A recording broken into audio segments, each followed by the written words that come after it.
pledge allegiance to the flag of the United States of America and to the republic for which it stands, one nation, under God, indivisible, with liberty and justice for all. That's a one sentence. Marty, if you would. Mary Jo Rasmanowski. Here. Mary Jo Radcliffe. Here. Tom Epps. Here. Jeanette Simonson. Here. Nick Helsted. Here. Iftikhar Memon. Yes, ma'am. Brad Dobbs. Here. And has this meeting been properly noticed? Yes, it has. Thank you. All right.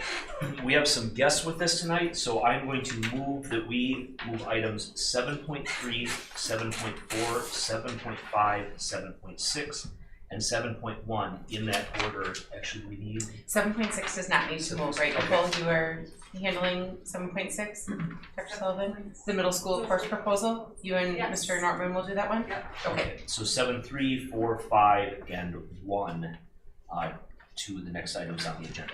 I second it. 7, 3, 4, 5 again.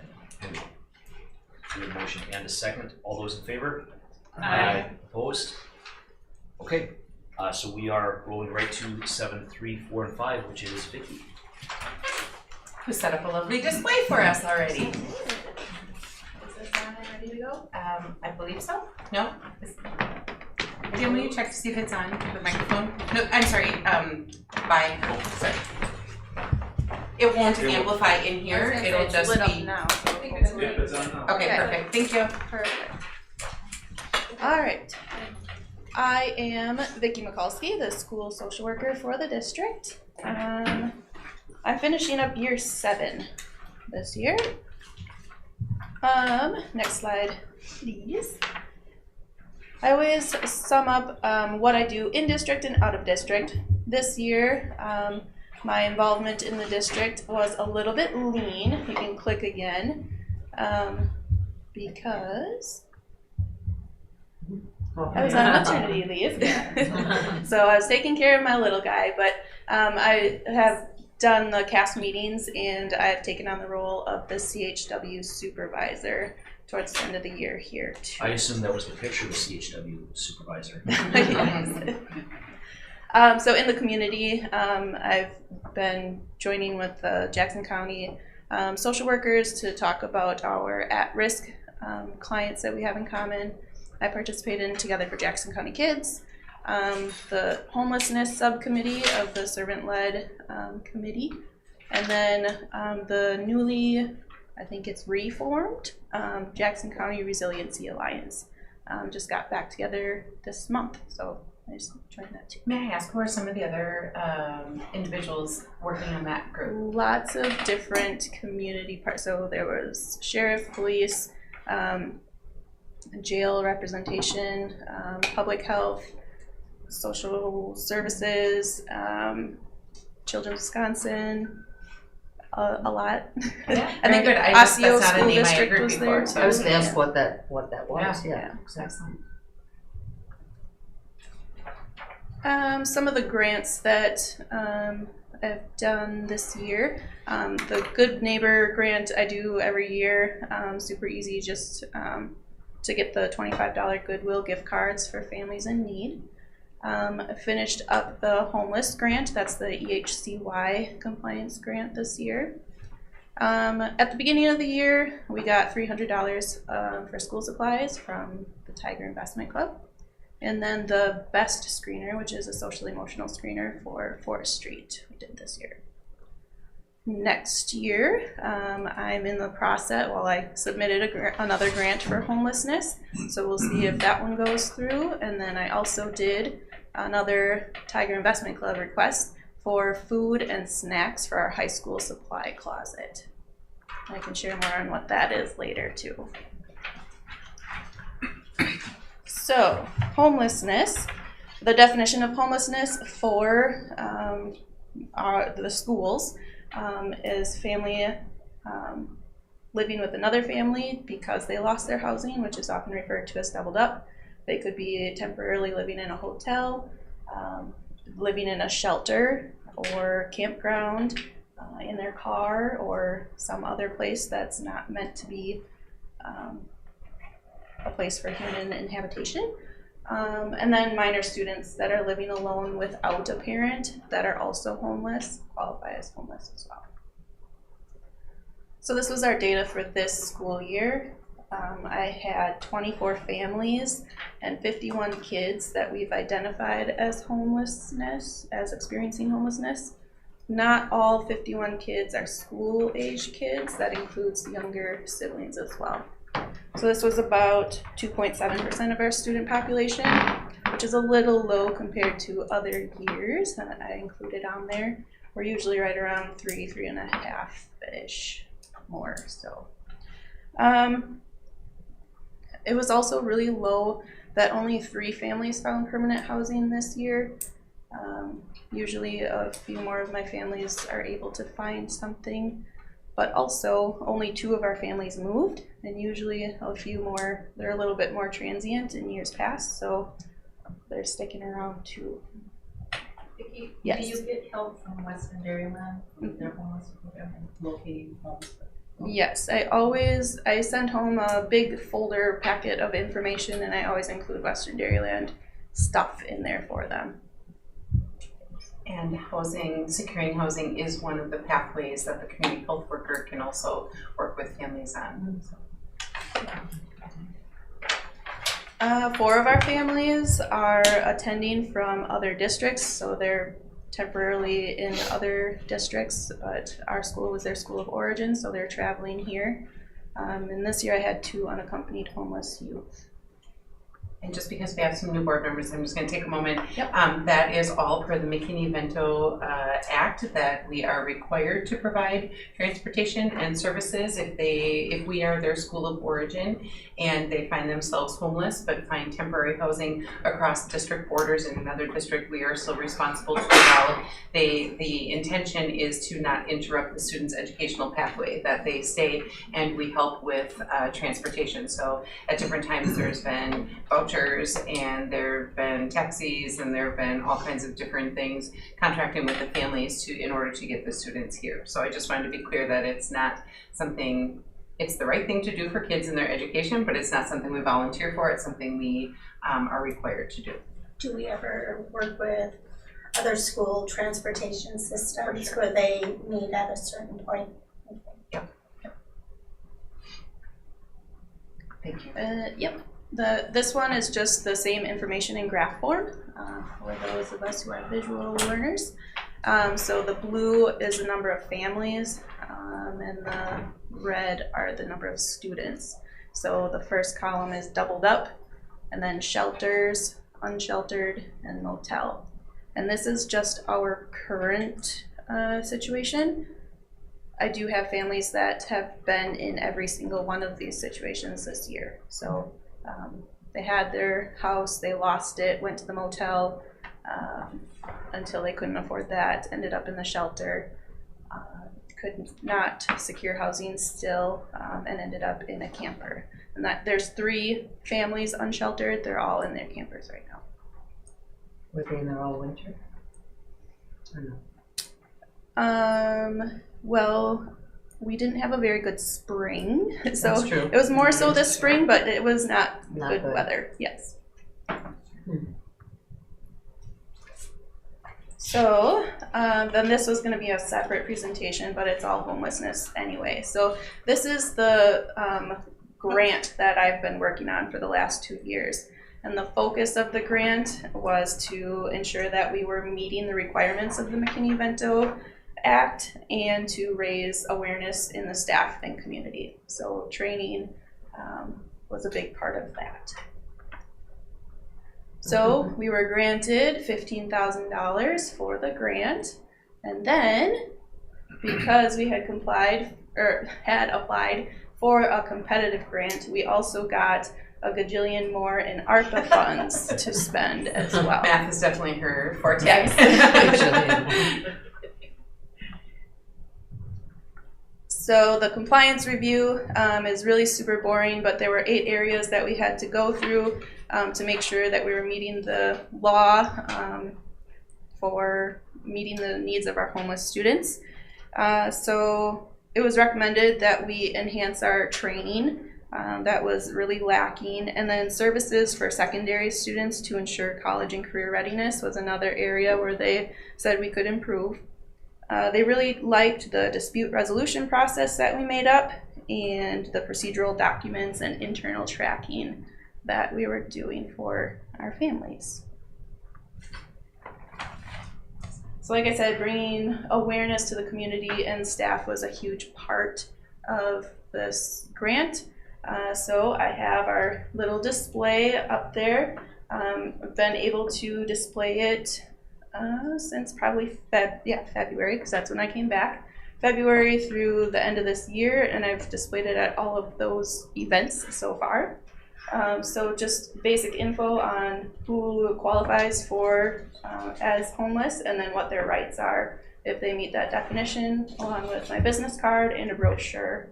And I threw some extra goodies over there too, just to kind of showcase the other things that I've also been working on.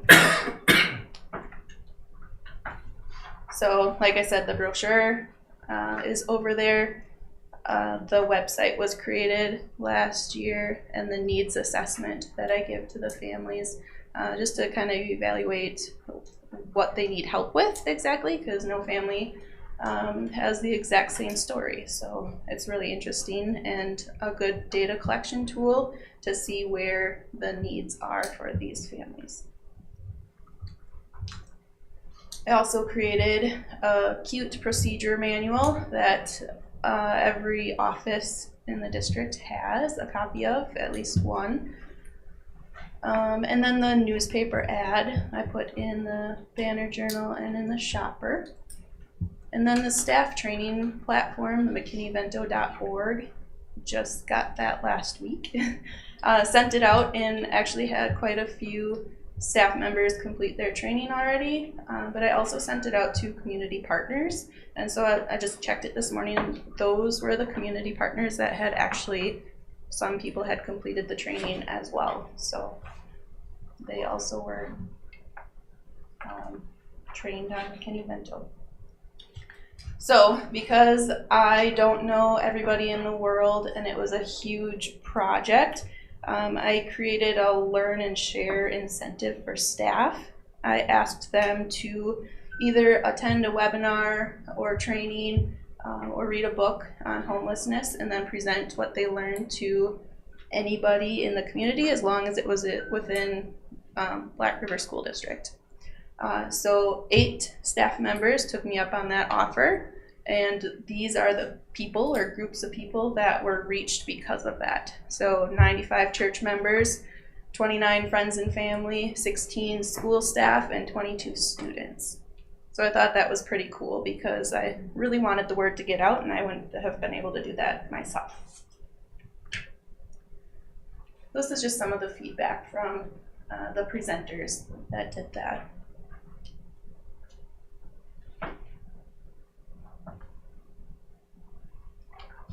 And so then I was wondering if it actually worked. So as a response to the ad that I put in the banner, I had WQOW reach out to me to see if they could help with something. And what is that? What's that? What is WQOW? Eau Claire News. And I think they wanted my money, but they saw it and they reached out to me. So I count that as a win. And then another community member had saw it and reached out to me. So I know that people at least saw it. Another data point that I could collect was families who self-identified as homeless. Last year, it was only 24% of our families said, hey, I'm homeless. Or they don't say that they're homeless, but this is my living situation, I need help. Whereas this year, 42% said, hey, this is my situation, I need help, which is really awesome because it's almost twice as many families. It saves time for me, staff members, to do the digging. We are able to provide services for them quicker, and it avoids an awkward conversation that I have to have, like, oh, Johnny said that you guys are in this living situation, is that true? It's just kind of awkward sometimes. So.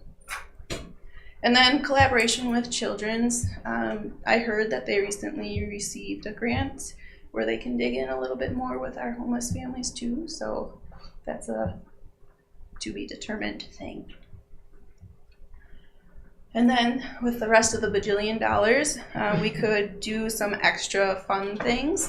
So at the high school, we have the supply closet. It hasn't really been pushed out, but it is there and created now. Clothing that's been donated, school supplies, hygiene items, and then food from the food pantry that's available to students. And then we were able to purchase a vehicle to help with transporting students to and from school and doing home visits and things like that. Moving forward, I did apply for the grant for the next 3 years. We'll be notified next month if I get that.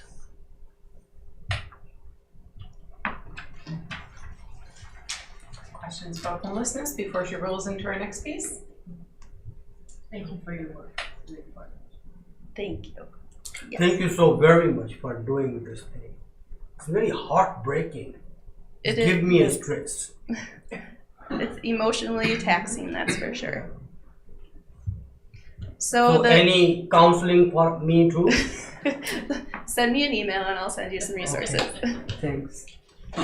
The deferred expulsion program is for students with first-time alcohol or drug infractions at school. And so it was implemented in 2012 before I was here, but since that time there have been 117 DEPs. This year, these are all the same graphs, I just keep adding the next year on there. But this year I added this red trend line because I was concerned. So this year we had 18. It is the highest that we've had ever, and I say that because 2019 doesn't count. 2019, if you'll remember, is the bus incident where they were just passing a bottle up and down the rows, and so that was 9 people right there. So even without that, our line is going up, so I'm a little bit concerned about that. These are the grades where our students are getting the DEPs. 7, 8, 9, and 10 is huge, where the majority of them are happening. And so I would like to see some prevention done over at Red Creek to catch them before this starts happening. Most of our students are just have devices, usually vapes at this point, and a lot of them are using them. So that's the consumption piece of it. They're vaping at school. And marijuana has always been our #1 substance, and I recently, in the last few years, added the THC vape section. It's quickly catching up. Although I did have some old school marijuana this year too, so it's still around. And then the outcomes, I was a little bit disappointed in the data because aside from the 17 that are in progress, there's exactly 100 with all of the other categories combined. So these are easily, you can make them into percentages. So only 58% of our DEPs have been successful. The 25 and the 3, both of those end in expulsion. So that's either they're violating their agreement while they're on it, or they've done their DEP and then as a result they have another offense and as a result they're expelled. So 28% of our kids end up expelled anyway because of a second infraction of some sort. So Nicole and Elizabeth and I are meeting tomorrow to talk about some grant writing on AODA stuff. I've recently completed a Narcan training that I'd like to see the kids perhaps at the high school level go through as well as a kind of preventative something, so they can use it out in the community too, because I'm sure they see things out and about. And public health was going to come and talk to our 5th graders next fall. So we're trying at least to do something, but I just wanted everybody to see what was happening, and I'm concerned about this data in particular. What grade levels were represented mostly in the 18 or whatever we had this year, you know? I don't know from this year, but it's middle school. Middle school mostly? Mm-hmm. Those 25 are 25 students Mm-hmm. are out of school? In the last, since 2012. So yeah, 2012. 11 years, yes. Okay. Thanks.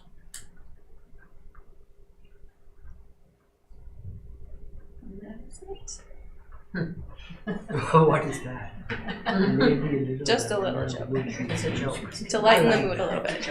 Any questions for me? So Vicki mentioned some grant writing. In the past, we've worked with the UW Extension Office on an AODA grant. And unfortunately, it comes to this time of year and we're scrambling. They actually have written the grant, and we've been scrambling to find meaningful ways to use the funds before the year expires. And we were recently informed that the grant was not written for this coming year. And so I appreciate that this group heard that and decided that they were going to dig in themselves, as opposed to working through that partner. We can set our own goals for the programming and try to impact those numbers, because this is the deferred expulsion. The board members are clear how many times they've gathered together for expulsion hearings as well for those students this year. Have we talked to any other school districts around us to see if they've got any other ideas with the deferred expulsion of what might work, what might help? I have not had any. So when I was at CISA, there was about 20 districts there, and I just asked how many districts did a deferred expulsion before going right to expulsion, and the vast majority have something. They don't all call it that, they call it any number of different things, but the vast majority have kind of a first strike, you know, and ours actually carries a little bit more weight because we force the AODA assessment, whereas many don't do that. But as far as prevention, that's a conversation that we always have at public health as well. The vaping industry is just out of control when it comes to youth. So nobody has found an answer to that, as far as I know. Is Jackson, Together for Jackson County Kids, is that still an organization that's active and participating? Yeah. Because they were always so helpful with training. And because I've been out on leave, I haven't been to very many meetings this year, but they have one coming up, I think, next week. That, yeah, just to get an update. In the past. Yes. Vicky, you have received homeless grant $15,000 and then $44,000 ARPA something. Yep. So only 2 grants you have received? Only 2 grants are available in the state of Wisconsin and federal government? Well, it was just one grant, and the ARPA funds were because of COVID. So because I applied for that grant, we got that additional money. So yeah, that was just one grant. There's the second one that I applied for is the other one that's available through DPI. There's 2 of them. Yep. So do you folks have any specialist grant writer? Me. You are social worker. This is nothing. This is no burger. $15,000 US. That's nothing. She worked quite hard for that. If the car, she had to go through the grant writing. So you maybe need an assistant who is an expert writer how to get all that money. That was all the money. That was all. Yes. Yep. We are the richest state. Oh well. It depended on the size of your district and how many homeless families you'd identified. So we're kind of small, so we got the 15.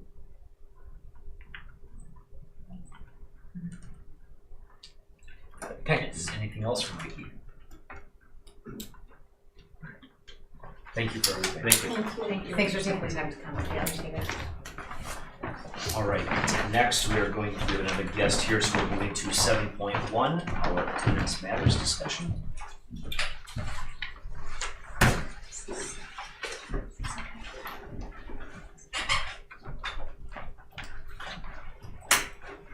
Hey, good evening, everyone. For the new people, I'm Kim Penza, the assistant principal at the high school, and this is Francesca Bird. She's our attendance specialist for the district. And we wanted to talk to you a little bit about something that our district has been trying to work a lot on, right? We're really concerned about the attendance patterns in our district, right, and getting kids to school. So far in all of our buildings, we've been doing a lot of behind the scenes, also like, why can't I think of words? Negative things, right? So they get in-school suspension, they get detention, they get truancy when Francesca gets involved. But we don't seem to be making a huge impact on getting kids to our buildings and being at school. And so Francesca had heard about the La Crosse School District doing an attendance incentive program where they would look at students' attendance, look at the growth of their attendance, and award students for getting better at coming to school, as well as those students that are attending school at a high rate.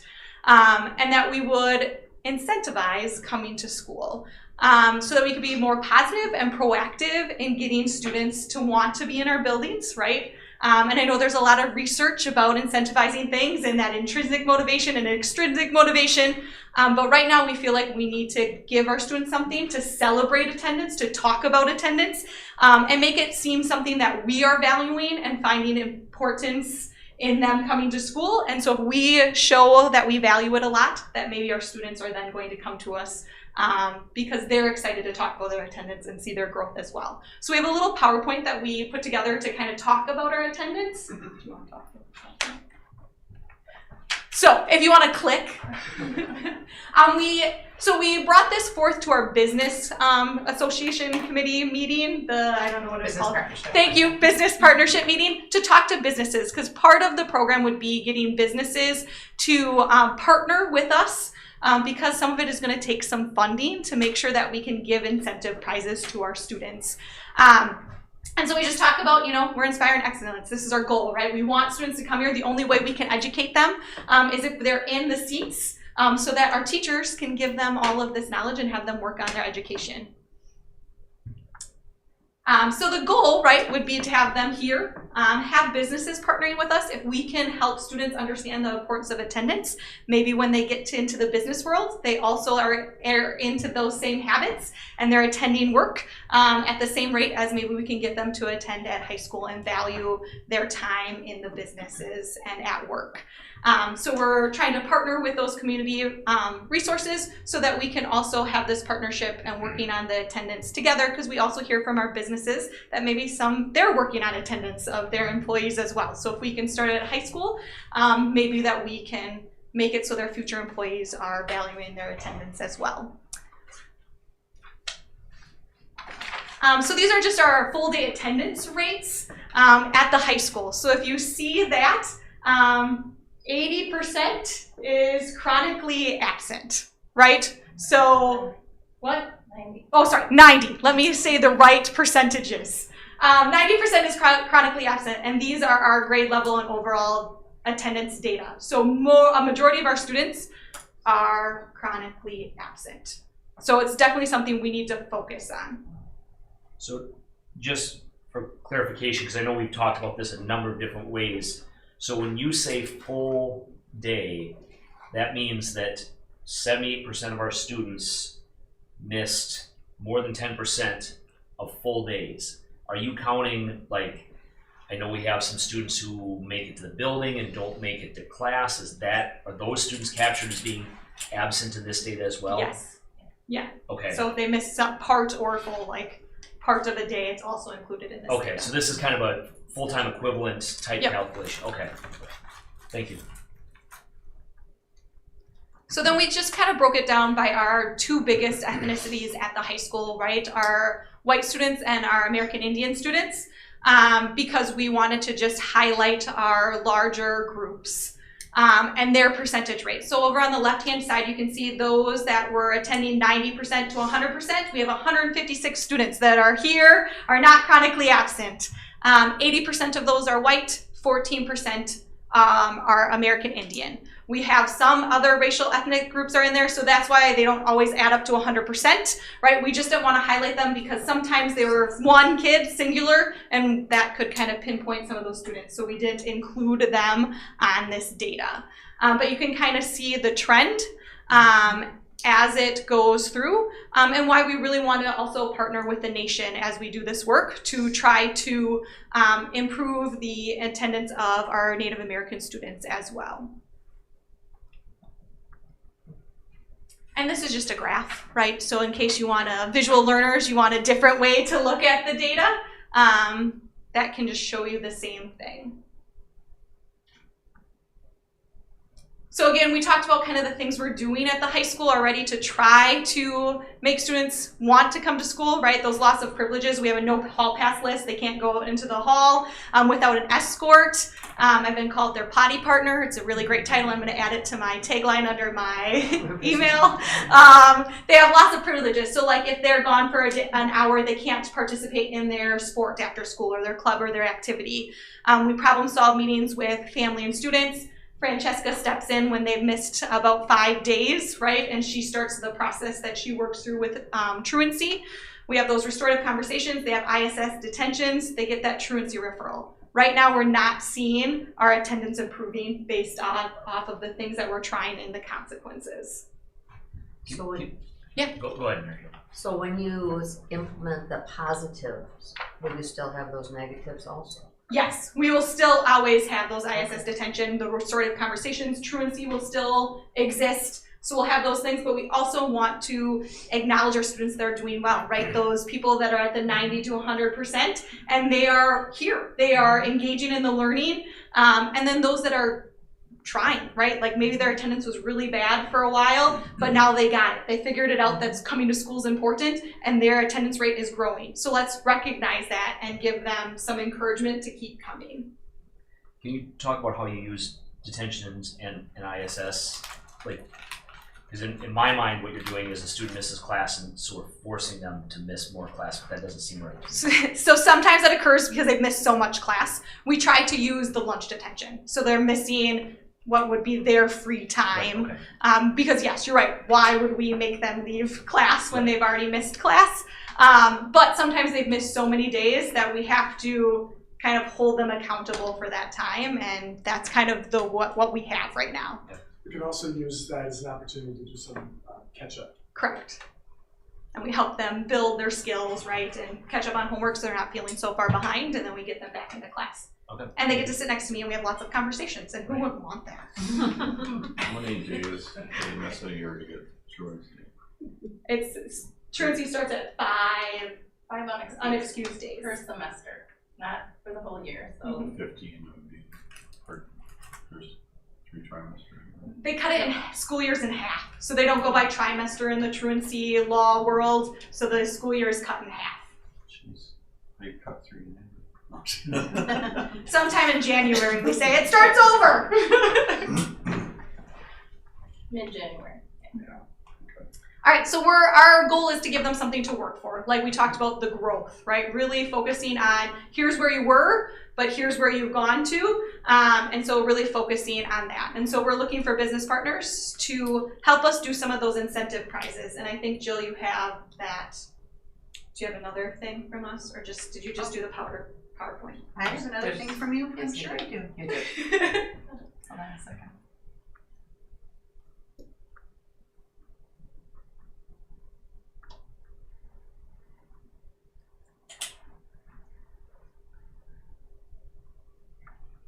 This? I'm sorry. This one here. It's the babies that I've just recently had, I think. All right, yeah, so we're calling it Attendance Matters. This is kind of taken from the La Crosse School District. We're kind of modeling what we're doing after them. They started it this year. They saw some success in creating, getting students to come to school. But if you scroll down, Jill, I just want you to look at kind of what it's gonna look like. So what it would be is a big kickoff to celebrate attendance. Why is attendance important? little gift cards, prizes for kids that show up for that, that assembly, right? Talk about being in school, what that can do for them, and the importance of school. And then there'll be some drawings throughout the year based off of their attendance and growth in their attendance. And so packages that kids really want. So like around prom time, that they would get a ride to Eau Claire, they would get money for a dinner, they would get money for corsages, right? Things like that. Our kids are really excited about going to Action City, right? So one of the prizes is like to get a ride up there because transportation can be an issue for some of our students to get places. Go to Action City with 5 friends and get dinner, right? So just really fun things that they would work towards and want to come to school. And it's all based on them improving their attendance, like I said. So Jill, if you go down a little bit, and I think you guys got to see this, like if they have 95% or better attendance, they're gonna have 20 entries into that bucket for that time. If their growth-based attendance, so they were at 80 to 89%, but they had 10% improvement, they're gonna get 10 entries, right? So it's really based on getting them to come more and value their education. So we have these packages, right? Scholarship at the end of the year. You're gonna get a $500 scholarship if you get drawn in that one. And then little drawings throughout, like Pizza Hut has already given us gift cards for a large pizza, right, for people, and McDonald's has given little cone stuff. So we're getting stuff like that, but we just need to reach out to businesses to get more of the maybe dollar amount so that we can run the program and run it successfully, giving kids packages that they would value. Kim kind of just took over. I'm just standing here, but just to point out, and I think she mentioned this, we're not just focusing on the students that have bad attendance, it's across the board. We're giving those that already have good attendance a chance to, be part of the incentives. They're not singled out. So it's for all students in high school, and then hopefully, if this goes well, we'll try it in middle school and elementary schools. Are there any questions? I have just 2 quick things. In 1982, 83, 84, and in 1982 I was in the 8th grade, almost 41 years ago. They used to give a certificate, 100% attendance. It was the highest award, like a gold medal. So you folks are exactly doing same of this 2023. I'm talking 40 years ago, so it's different. So I appreciate that kind of approach to encourage all students, not those who are only absent, but as you said, those who are regular. So number 2 question is very important. The students have to come to the school by law of the United States of America. And what are those laws? And there would be our truancy laws, right? And Francesca can speak more on those. Well, the truancy law in general is, like we said, they are supposed to be in school every day, but they become truant when they miss an accumulation of a full day or half a day or periods that equates to 5 days in one semester. So that is kind of how the truancy law is broken down. And the other part of the law says that a parent may excuse their child for any reason for 10 days. So by the time a student reaches the unexcused, or if the parent doesn't communicate with us, so if a parent communicates with us, they can excuse their child for 10 days. By the time they get to 5 more unexcused, now they've already missed 15. So it adds up very, very, very quickly. So will it go in our local judge, like a county judge? Yes, it does. He will involved? That's dangerous. Not all of the referrals go to the judge. The social worker kind of, once they get my referral and my report, they assess that. They call it their intake, and then they meet with the families, and then they decide if the family can work on their attendance in the home, or if we need to move it to court. And then, so some go to court and some don't. Thank you. When we talk about attendance, there's obviously many reasons why a student might miss. I mean, are those categorized for you? I mean, from illness to didn't have transportation, or? And in this, we have not, right? It's strictly if they're unexcused, right, that would go into their attendance and excused. It's something we can look at. Right now, we just wanted their overall attendance and to kind of see how it goes, right? Like, there's a lot of stuff we have to work with Skyward to like make it happen and see the growth. But we really want to focus on the growth. And not in your just restorative conversations, what rationale have you been told primarily as to why kids don't come? What is their reasoning when you ask them, why don't you come to school? Well, there's a lot of things. And I think first, like to clarify, not just for this, but in Skyward, we know if the parent contacts, if they're sick, or if they have a doctor's appointment, or if they didn't have a ride, or if they're late because they slept in. Funeral. Yeah, funeral, all those kind of things. And then when meeting, I try to meet with the families. If I can't, I will, especially on the high school level, speak with the high school students. A lot of it, mental health is huge right now. Mental health, anxiety, depression, that's why a lot of kids miss school. There are things, there's family issues, things that go on at home, like, or older kids taking care of younger kids. This year, there's been a lot of illness, like there's with the flu and the strep, and there are things that last a significant amount of days. And if they've already used their excuse days, they're into their sick. And if it's like the flu, you're not always going to go to the doctor for the flu, but it hangs on for a while. So we do require them to bring a doctor's note if they have exceeded the 10 days, but a lot of parents don't, bring them just for something small or a cold or a stuffy nose, things like that. But I would say overall mental health, and then a lot of it too on the elementary levels, like how I said, it's an accumulation of periods. We're seeing a lot of the younger kids are late to school, like coming in at 9, 10, 11 o'clock. So, and if they do that so many times, it goes into truancy and it affects their attendance greatly.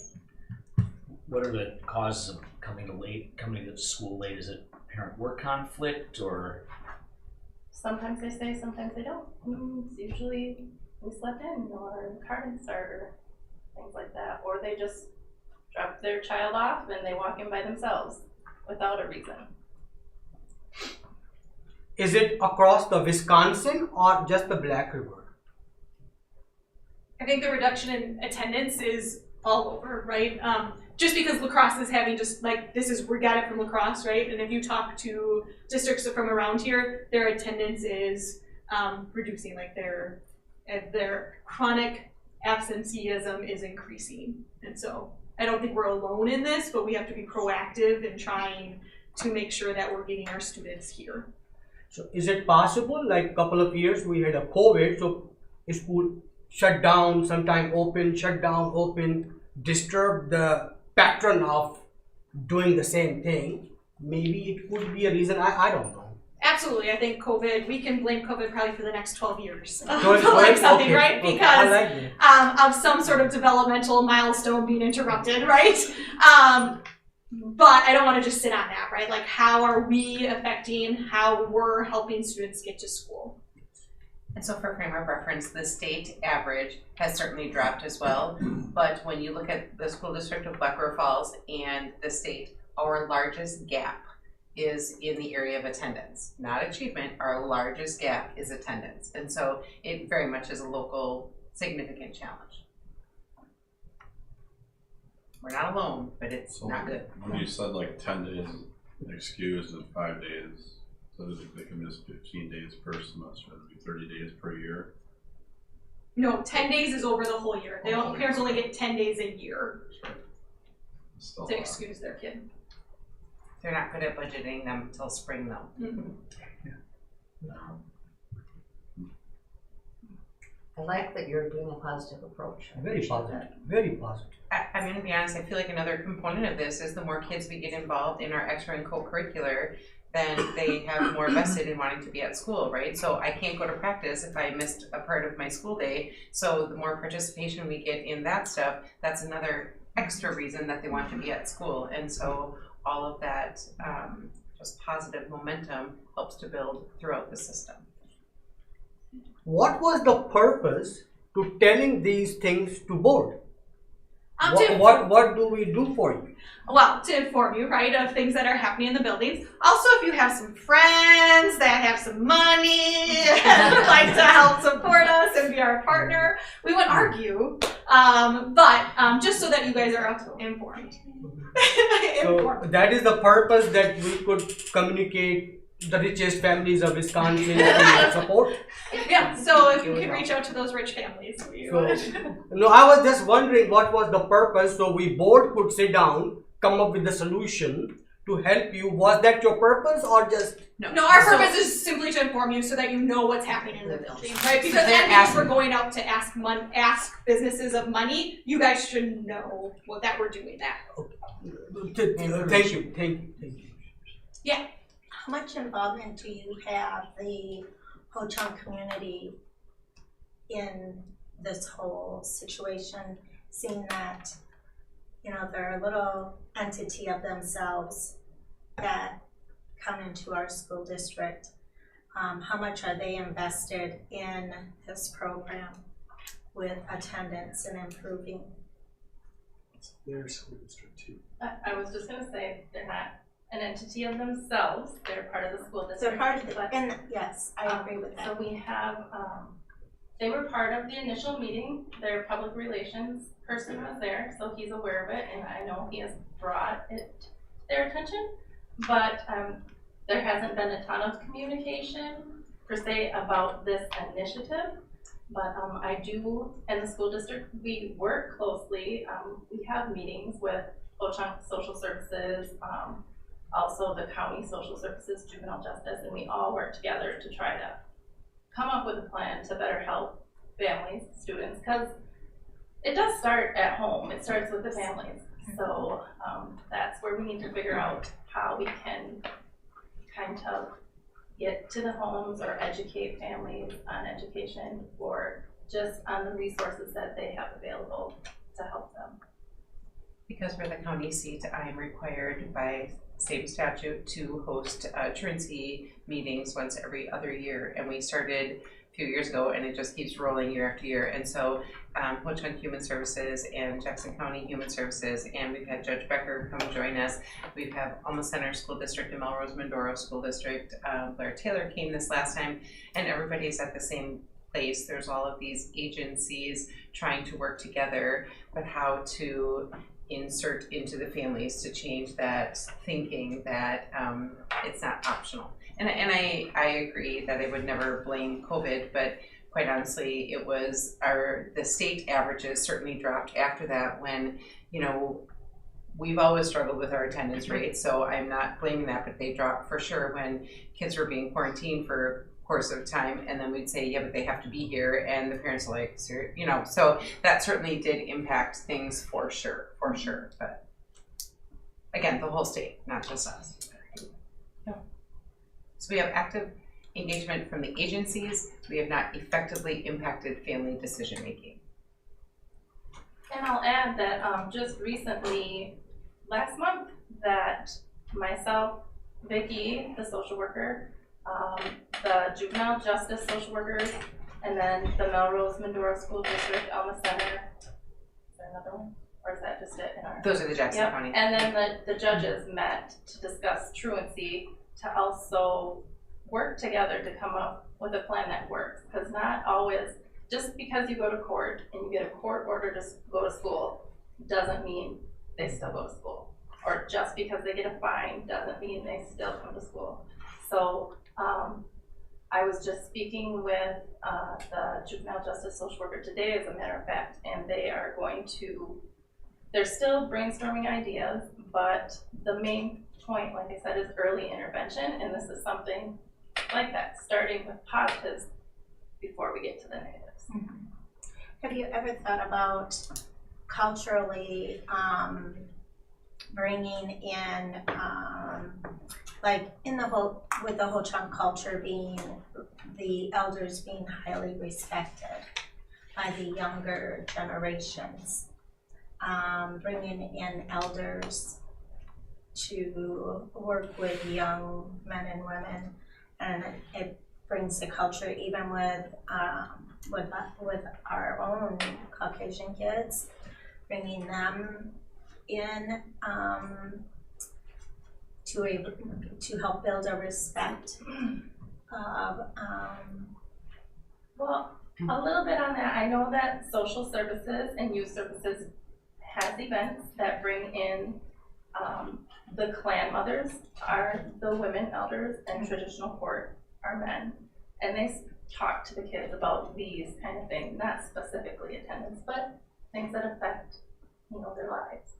So there's certain events within the nation that they do. I don't know about bringing them into the school. I mean, it's always a possibility to speak. It's quite interesting that I think overall some other non-native students would find it useful information because it is, just because it's based on Ho-Chunk culture, but everybody has some of the same beliefs. Absolutely, because when you think about grandparents, I remember my grandparents, I looked up to them and respected them, and just bringing in that part of family.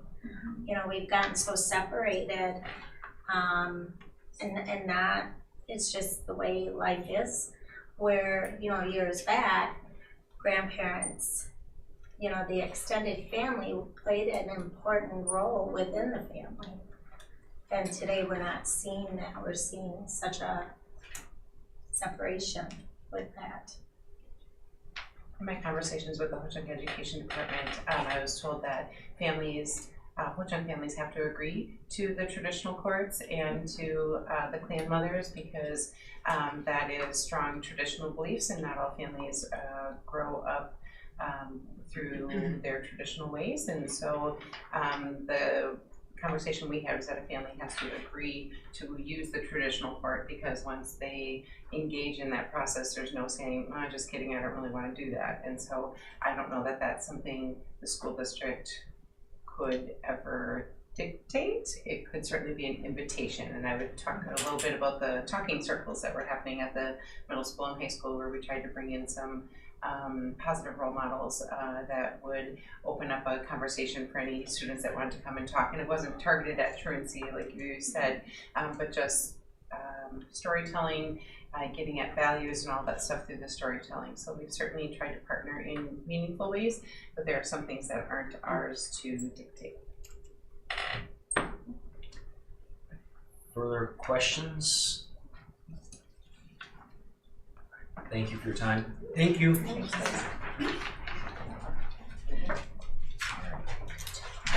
So we are back up at the top of the order again. So we're back to the 5 series here. There's no public comment tonight.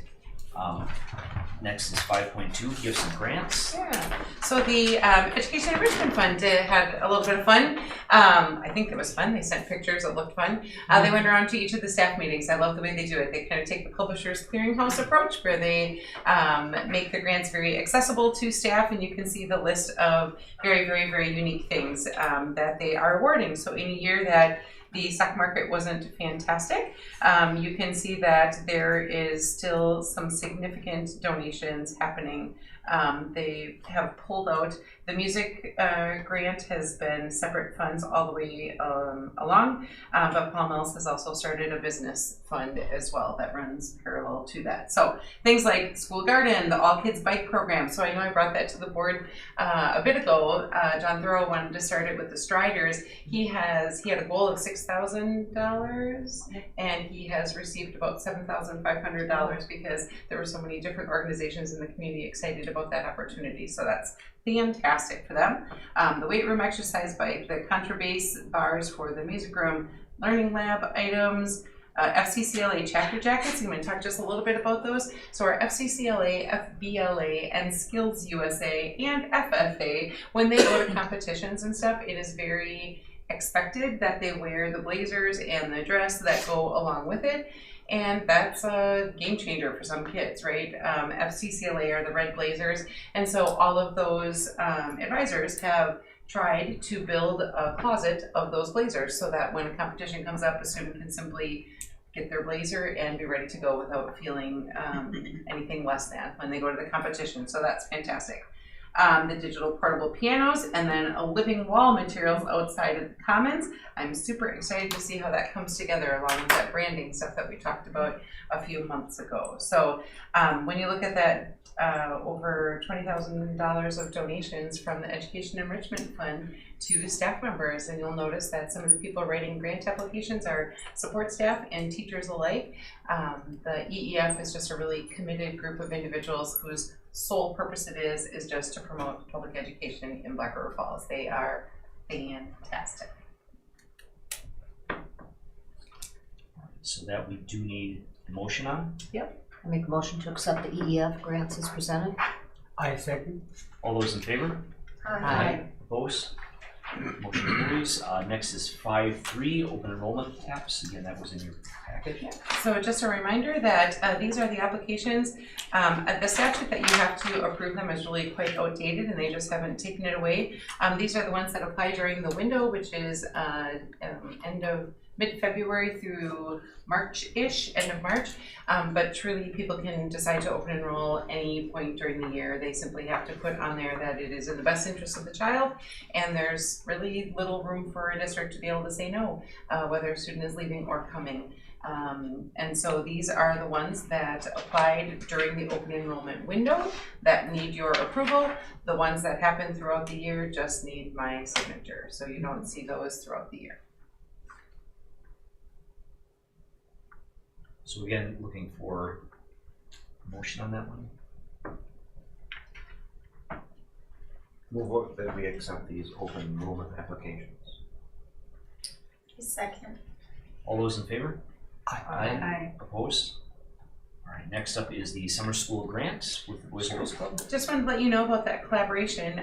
So as you know, Boys and Girls Club has to, they say, sing for their supper, right? They do an awful lot of fundraising in order to provide the services that they do.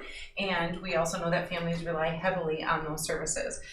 We were successful with the 21st Century Grant that we did for our Blast After School program this year. And then Nicole and Brandon wrote the extension to that, which gave us this, it used to be called Out of School Time Grant, but those ARPA funds, they keep changing the names of the grants. What it boils down to is, it is for all things outside of the regular school day except summer school. They won't allow you to use it for summer school.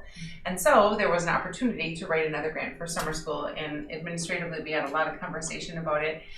It's a huge amount of money, and we just really felt that our capacity to be able to use it in targeted and meaningful ways on such short notice after a summer where we have also done so much extra for, I mean, the Blast program is serving more students than we've ever served before, and the same staff members that do that would teach summer school for us and would also be the same people that would volunteer. And we just said that I really believe strongly that the staff need to take a deep breath, right? And I just wasn't sure that we'd be able to provide meaningful services. But the Boys and Girls Club was very excited about it. They could apply as partners of the grant, but they needed a fiscal agent and they needed a school district to sponsor them. Brandon worked with the executive director, who I believe is not there anymore. There's a new one.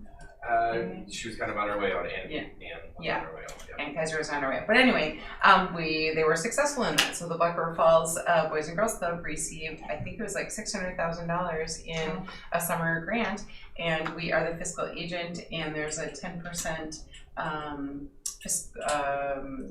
fee, I guess, for being the fiscal agent and application partner for that. And so the district will be compensated for our time in that, but our students will most certainly benefit from that. So I just wanted to share that with you.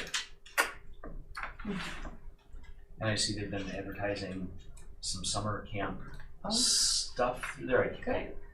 My kids are not old enough to be eligible, so I don't read the detail. Yeah, I didn't see that. So.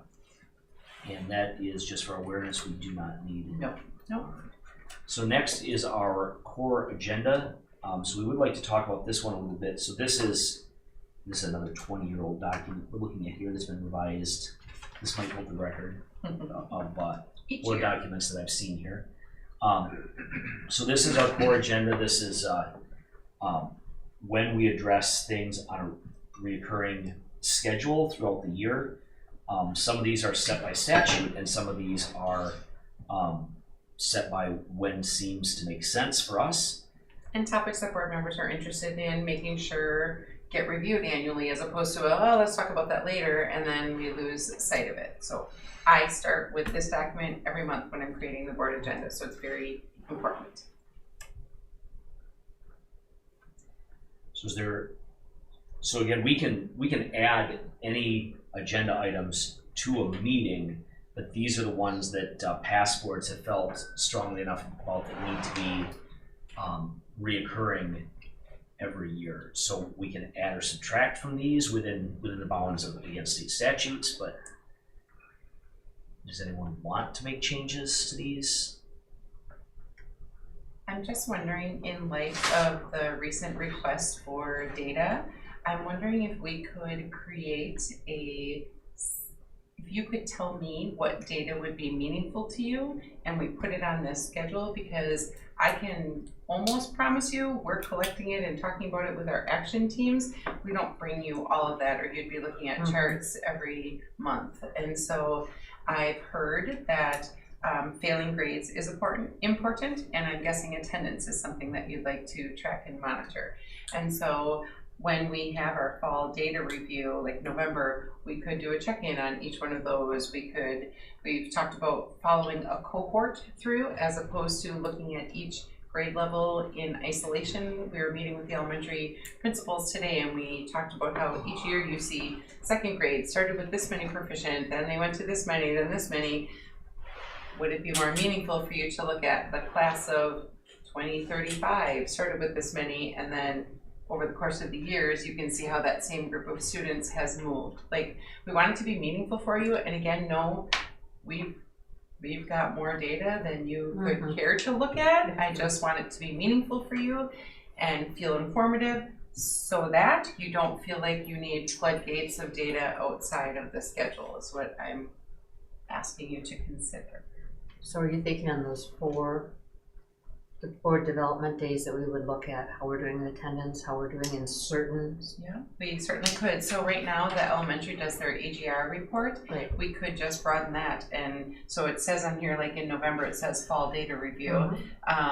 We could just, if you tell me we want to know the number of students that are failing 2 or more classes, we want to know the percentage of kids that are below the 90% attendance, or the number of kids that qualify for truancy, like whatever you want to know, just tell me, so that we can make sure it's available to you. And I don't personally believe that looking at a data point once is helpful at all. It has to have some context. So if you're going to talk about it once, then we can talk about the action planning that has been working around it, so that we can monitor if there's growth or not. Well, with the no attendance policy, I definitely like to see that. That's what I was gonna say. Okay. Well, but that's by semester, so would that be like in February? So they will monitor attendance on a monthly basis. It was the truancy that is semester. So on a monthly basis, they will know whether the average daily attendance is increased or not. I would like to see it once that program is implemented and has had a little time to work. I'd like to see if there is an improvement in attendance. Grades are very important to see. Like I talked about it last time, but I'll bring it up in the next board meeting. It has to be 24 hours early. I did not know, so I'm sending things pretty late. Now I learned all the agendas will be sent before 24 hours, or maybe a week or so. So grades are very important to see before the student moves to another grade. Then the damage is already done. How to fix that? We look at, so we do that in June, look at the year-end test data. So I think maybe that's the time. So we'll get the, and I'm gonna screw up all the exam names, iReady and Aspire. Yeah, all of them, right? So there's a bunch of standardized test data that we will get in June. Is standardized testing by DPI? No. By us? The iReady is a universal screener, so we get a proficiency score in math and reading for our K through 8 students. So we can see those. Mm-hmm. Okay. I would like to see how it shows up, see if I comprehend. Okay. Your comment about the attendance and wanting to monitor, are you suggesting that in June would be an overall update, or are you suggesting, because we could create a mini data review that each of the times that it says, like February, it says mid-year data review. If that's the wishes of the group, we can add attendance to that, we could add report card data to that, like we can do whatever you guys want, or if you want it annually. Well, when we think about that, attendance is probably one of our biggest problems that's affecting achievement. I think that's important to take a look at that and to see if there's anything that we can help with, any ideas, see how it's progressing. I'd like to see that. So the data reviews the data review is on here 3 times, and I will make sure that attendance rates are a part of that data review. Okay. The other thing related to attendance and achievement, I don't know how to look at it. I have ideas, I need to sit down and flesh those out on extracurriculars, right? So that's, as you mentioned tonight, as we've talked about before, if students are involved in whatever it is, right? Whatever outside of the classroom they're involved in, they're more likely to attend, and all those things follow. I'm curious, in my mind, I guess I would like to see a by grade, how many students are in. Is it just 1 or more activities? I don't know. Are 13% of our students in 4 activities, and I'm not sure how.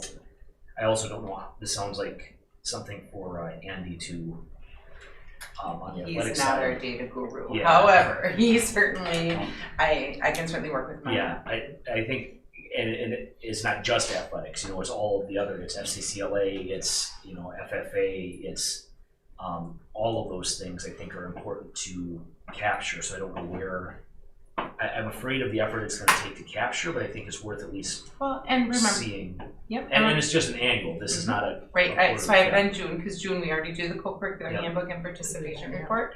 So I would break that down further.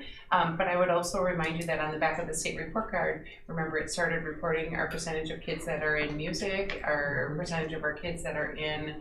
I can't remember the other one right now, but it does do some. It's a dance, which isn't a high number for us, but I think it's the percentage involved in anything, but I would need to double check that. So I know the state report cards include some of that. So like middle school and high school kids, if they have poor attendance, they can't participate in extracurriculars. So the rule is if you're unexcused that day, let's say you are in the building but you skip class, you're not able to compete or go to actively participate in practice that day. Or is it just that day, or what about if they have so many misses? I would have to open up the handbook to read that to me. Show up on Friday to play a game? No, because I think, so coaches have, if you're not at practice during the week, you don't get to play in that game. Sure. So if you've been skipping during the week, you wouldn't be at practice those nights. So it catches up to you for sure. And then what is you have to have like C's? You cannot have 2 failing grades. Mm-hmm. So for the longest time, Black River was 1 failing grade, and the WIAA, their rule is 2 failing grades you could not have, and so we made that adjustment. We had a big committee that got together, Mr. Weidman's first year as the AD, and we worked through that at that time. So you'd have like all D's though, and 1 now. Yep. And there are some kids who have stood before you when talking about other activities that say, I tolerate school all day because I get to do whatever it is in the after school spot. We know that we have those kids, right? Yeah. Not everybody enjoys playing school, but we offer so many different extra and co-curricular things that could be a carrot for a kid getting D's instead of F's. Would we like A's and B's? Of course, but it's a motivator. Yeah. Well, but they're also not going to graduate with honors, right? I mean, their grade point average matters.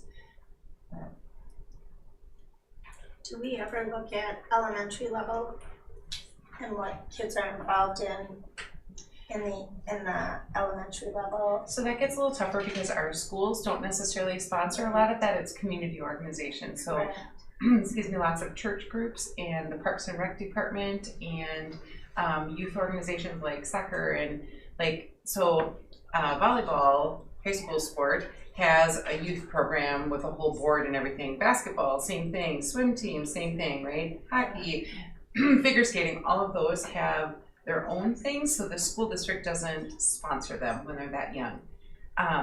So there was a time when we had our community engagement committee, perhaps you remember, Mary Jo, where they all said, could the school district put together a master calendar for the summer when all these things are available so families could pick? Oh my gosh, Yes, like it's- you don't even know who to talk to about it, right? So we don't track that at the elementary level because we don't sponsor the things, right? I would just, not only because we don't sponsor, but I was just thinking how it is impacting our kids' ability to have good grades at an elementary level or be able to engage in the academics. And yes, I understand that some kids are more athletic ability, and there are those who are academic. But I wonder how much our community is impacting our kids' ability to learn education because of late hours. There's an awful lot of, I don't know that. I would say that there's an awful lot of research that supports kids who are involved outside of the classroom are more successful academically. So there's certainly research to follow that pathway. I don't know, but I was a hockey family, so I get the fifth grader yes. with the 9 p.m. ice slot. I understand that. So. Yeah, I am too, and it's like, as a grandparent, I'm like, how can we keep these kids going at the rate that they are and still expect them to be able to function the next day in school? A power nap after school. Sure. So something that's very easy to monitor that gets at the grades is the grade point averages. Back when I was at Gebert, we used to do a bug award or bringing up grades. So no matter what your grade point average was, if it went up from one term to the next, you were doing something to bring up your grades. So the grade point average would be something that could be monitored. I just need to know what you would like to look at. So if grades, letter grades are really important to you, if Dakar, do we want to look at the number of students receiving failing grades, or what is the group asking for? Yes, the way I sent a format last time, that was an example that 6th grade, how many students are there? Let's say 50 students. I don't know how many are there, 50. First trimester, how many of them? I understand what you're asking for, I don't understand But it would why. be a good idea to see on the big format so everybody would see what I would like to see. And those who are failures, what are the teachers' strategy in a 2nd trimester to help them not to be behind. If they go forward but with the failing grades, then in the high school they will be teaching 6th and 7th grade mathematics. I am the witness. And so I understand what you're asking. I'm trying to play that out logically and what that would look like. So we have a grade advancement policy for the board to say those kids that have those Fs there, they don't get to advance to the next grade level. That's not, I'm not putting words in your mouth, that's not something I'm familiar with school boards doing. So we'd have to figure that out. But the other is the principals each have reported on what we call it the multi-tiered systems of support. They've talked to the whole board about all of those. When a kid's not being successful, this is what we do here, this is what we do here. So they do report to the board on all of that. And I don't understand what that data on the big screen, how that's going to advance that conversation at all, or how that's going to be helpful. But if I serve at your pleasure, so tell me what you want from everybody else. But your role as a board member is not to go talk to the teachers and find out what they're doing about the grade. Understood, but yeah, I'm not talking to the teachers or principal or vice principal or anybody. No. I would like to see if, let's say, 15 students are fail. Yes. I will attend this meeting while stand up. I will not sit down. That's very, very dangerous for a kid. 15 are fail? I cannot accept it. Their parents sent me here to make sure everybody becomes successful. No student we will compromise. And so what would you do if there was a chart up there that said there are 15 8th graders that got an F in math? Okay. So the second email I sent to you, I don't know if you received or not, about why I would like to see those things. So you were not in the classroom, I was not in the classroom, none of us was in the classroom, custodians were not in the classroom, principal, vice principal were not in the classroom. The single alone teacher was there as a witness.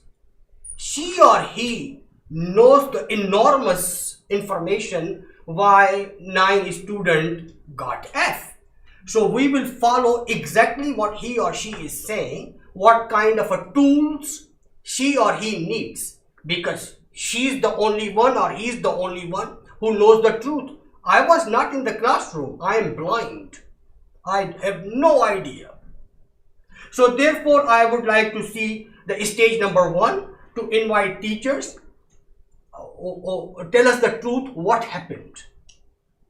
I would be interested in the rest of the board's opinions in bringing teachers here to ask them why their students are failing. I would, I'd like to respond to Iftikhar, your concerns. I would just advise you, maybe just be a little patient as you look at our core agenda and all of the things that we will be getting reports on, as well as what they are doing to improve. And I would just advise a little patience. We will get to all those concerns, not at every single meeting though. No, not at every, but trust that our teachers are professional and they are dealing with all of those on a day-to-day basis. They're meeting in groups to decide where we go next for these students to be successful. I just say be patient and have a little trust in the process, and you will be seeing it on the big screen. By the way, under no circumstances I doubt our teaching community. They are the number 1 die hard. That was my word in my campaign. They are the die hard teacher. They must have seen the movie of Bruce Willis or something. They are wonderful teachers. They will never budge. I can write 1,000 books how good teacher they are. Therefore, I would like to hear from her or him, not from Brett Dog, not from Jeanette, not from Nick. The person who was there on that witness, who was witnessing. But I'm not sure that the board meeting is the place to do that, Iftikhar. I think if you have patience and you, like Mary Jo said, and you watch it all play out, Nicole will tell us, like if this child A is getting an F, those teachers meet together in a PLC, they work out what they're going to do for that child, they address it, they address their concerns, they try to reteach in a different way, and we have, as a board member, have to realize that they have that expertise. I wouldn't want them all coming to this board member meeting and doing that. For one thing, it's publicized. I don't think that's the place to do that sort of thing. But you will see all that. I agree with Mary Jo that if you watch the whole year play out, you will see that. Yes. Publicized. I am the one who sent by the public for the 1,000 people of the Black River Fall. I will not deceive them under no circumstances. This is who I am. I understand. Thanks. I understand. I just have a question when it comes to criteria for graduation. We talk about D's being okay, and we will pass them on to graduate if once you get to the high school, it's very cut and dry over credit acquisition. Yes. So we do not pass on students who have not earned the required credits. Credits, correct. But we will, and then 6th through 8th. So there is you guys are bringing up an awful lot of heady topics, right? So social. I don't know if that's petty. No. Because I didn't say petty. Oh, Heady. No. I thought you said petty, and Nope, I thought, nope, no, nope. I don't see that as petty. Not at all. Sorry. No. A lot of really heady philosophical topics, right? So there was a movement, I can't remember the exact years, I would have to look it up, where there was supposed to be no social promotion. So any student who was not reading on grade level was not supposed to be promoted. School districts across the nation said, so we're gonna have to build parking lots in our middle schools because there's gonna be 16-year-olds in the middle school, right? So all of that conversation. So that went away, that was no longer a thing. And then there was conversations about what makes sense, right? One of our challenges, and we have talked about that at the board table, that we don't have a lot of teeth in the achievement until you get to the high school. And so that makes the job at the high school that much more challenging when kids have been allowed to not engage dramatically with their work over the years, and now suddenly in high school, either you have the credits to graduate or you don't. So that is not a Black River Falls problem. It is a schooling problem, but we certainly struggle with that. But what do we do short of putting the pen in somebody's hand and hand over hand writing, right? So that's where that multi-level systems of support, all the interventions, all the reaching out to families, that's where all of those pieces come in. So would I say there's no expectations till high school? Absolutely not. There's teachers who give up every single prep and lunch and meet kids before school, after school, everything to try to hold them accountable, just like there is. I mean, that starts at kindergarten all the way through seniors in high school, trying to get the kids to engage and care, right?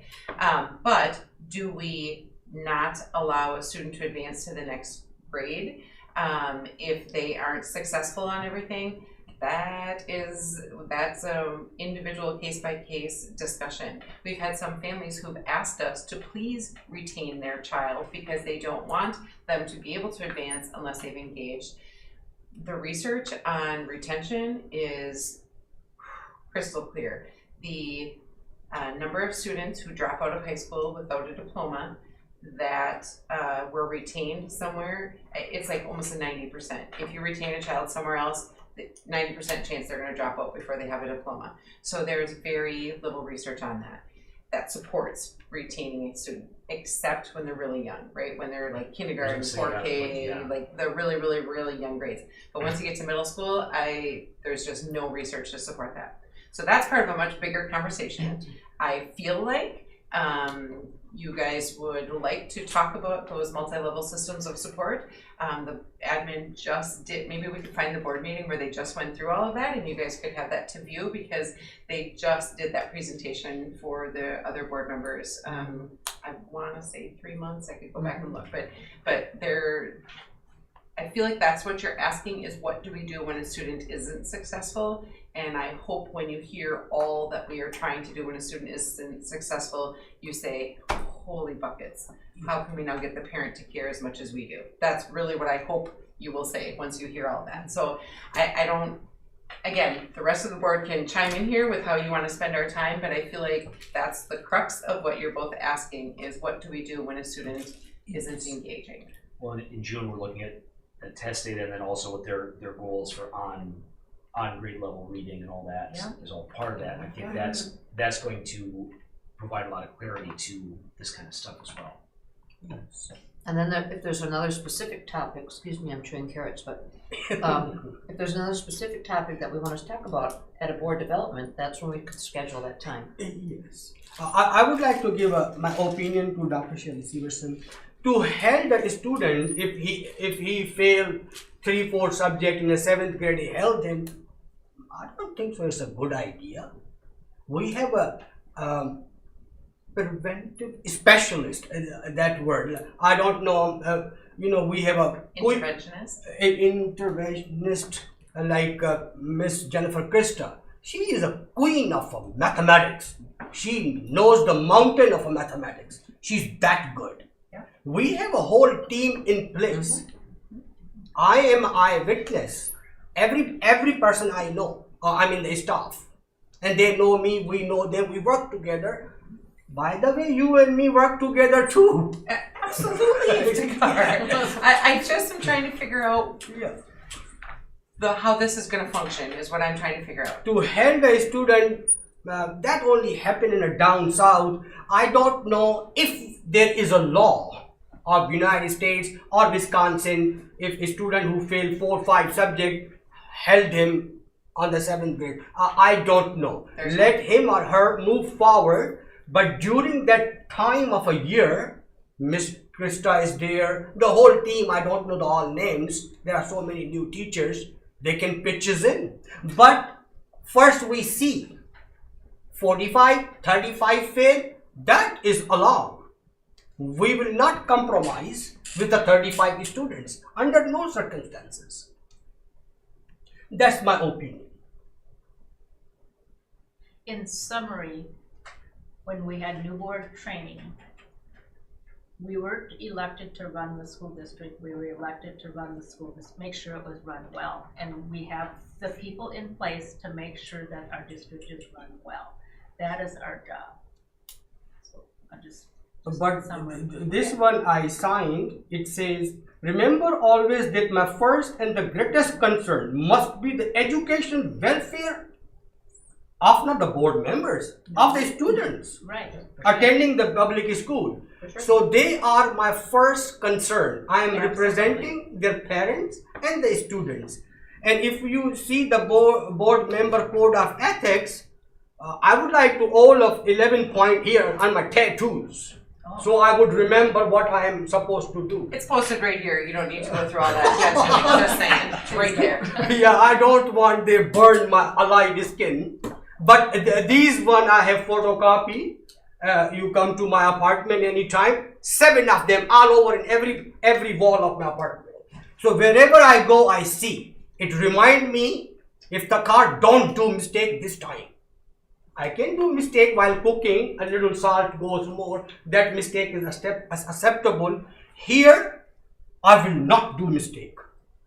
We will not either. No. Oh, okay. Thank you. No, I'm talking about my own opinion, that who I am. And I think you're going to learn a lot. June there's a lot of data shared in June. I think you can learn a lot from there.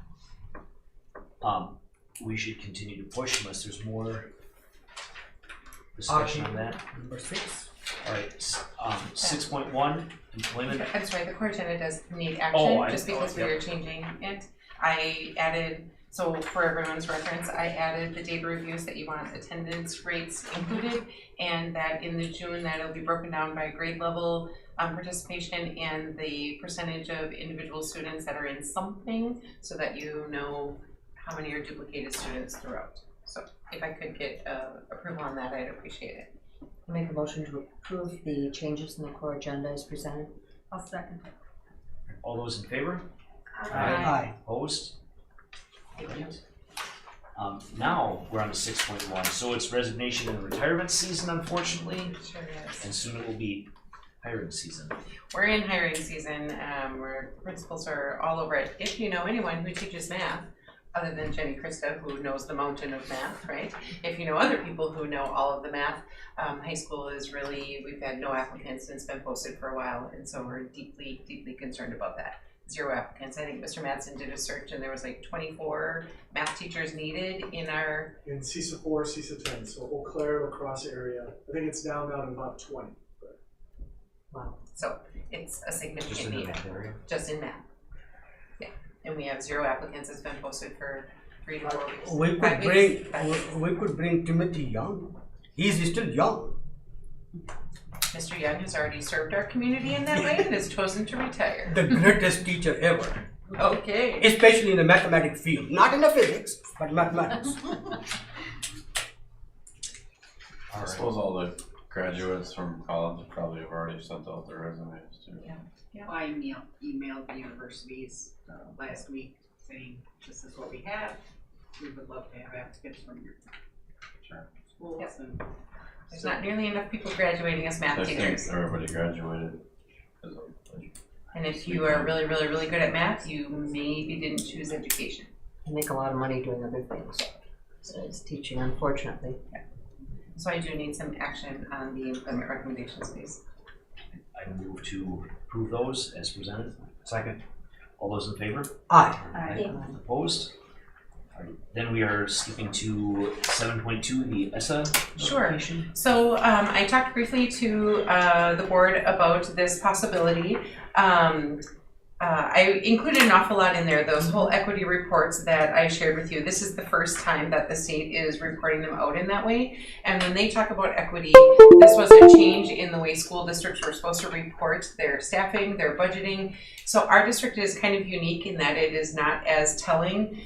What they're trying to uncover is like when we had 3 K-5 buildings, they would want to know if your school with the highest low-income students also had your least experienced teachers, and they're just trying to make sure that you're not stockpiling, that your school that has the wealthiest children also has all of your fully certified teachers, no emergency licenses, all of that stuff. We don't really fall into that because our buildings are all grade level specific, and so that is not why. But it is interesting to look at the state average of unlicensed teachers, right? When we talk about teacher licensing, that really is a very real thing, that there's a lot of people teaching with emergency licenses. Either they have a bachelor's degree and are working on their teacher certification, or they are certified as a teacher in one content area and they're teaching outside of that license area, is where a lot of those happen. So I just included all those equity reports just for your information. They are not good nor bad, they just are our data. So there is zero judgment on any of that. However, the high school has been identified through ESSA, Every Student Succeeds Act, because of the lack of progress and growth of our students. And so the good news, bad news, right? The good news is that there's a plan that goes along with that. So because we have received that federal notification, that means that we have access to what they call a TANI, it's a Technical Assistance Network, and that requires that our high school engages in work with them. And so I say requires, but the TANI network, who also happen to be some CISA folks, they said there are school districts that receive that federal notification and they have a conversation with CISA and they say, okay, thanks, we got this, and they walk away. We're taking a very different approach, that the high school is putting together a guiding coalition, and for the TANI work. So there's one page in there, Jill, it is a sideways, it's called the Leadership Lab NTA Network Crosswalk, that's the one. So both of these are services offered by CISA. And so again, the other board members remember that I talked about the middle school has been engaging in that guiding coalition training, team PLC facilitation training down at CISA all year. And the other buildings were excited to also start that process. So the other 3 buildings will be in year 1 of that, and that's the Leadership Lab side of this chart. And so Forest Street, Red Creek, and the high school will all be working on the year 1 of the Leadership Lab. Middle school will be working on year 2. And the Wisconsin DPI's Technical Assistance Network for Improvements, the high school will have a team working on that as well. CISA has some pretty strong recommendations over who should be on these teams because they really want to build strong leadership teams within the buildings.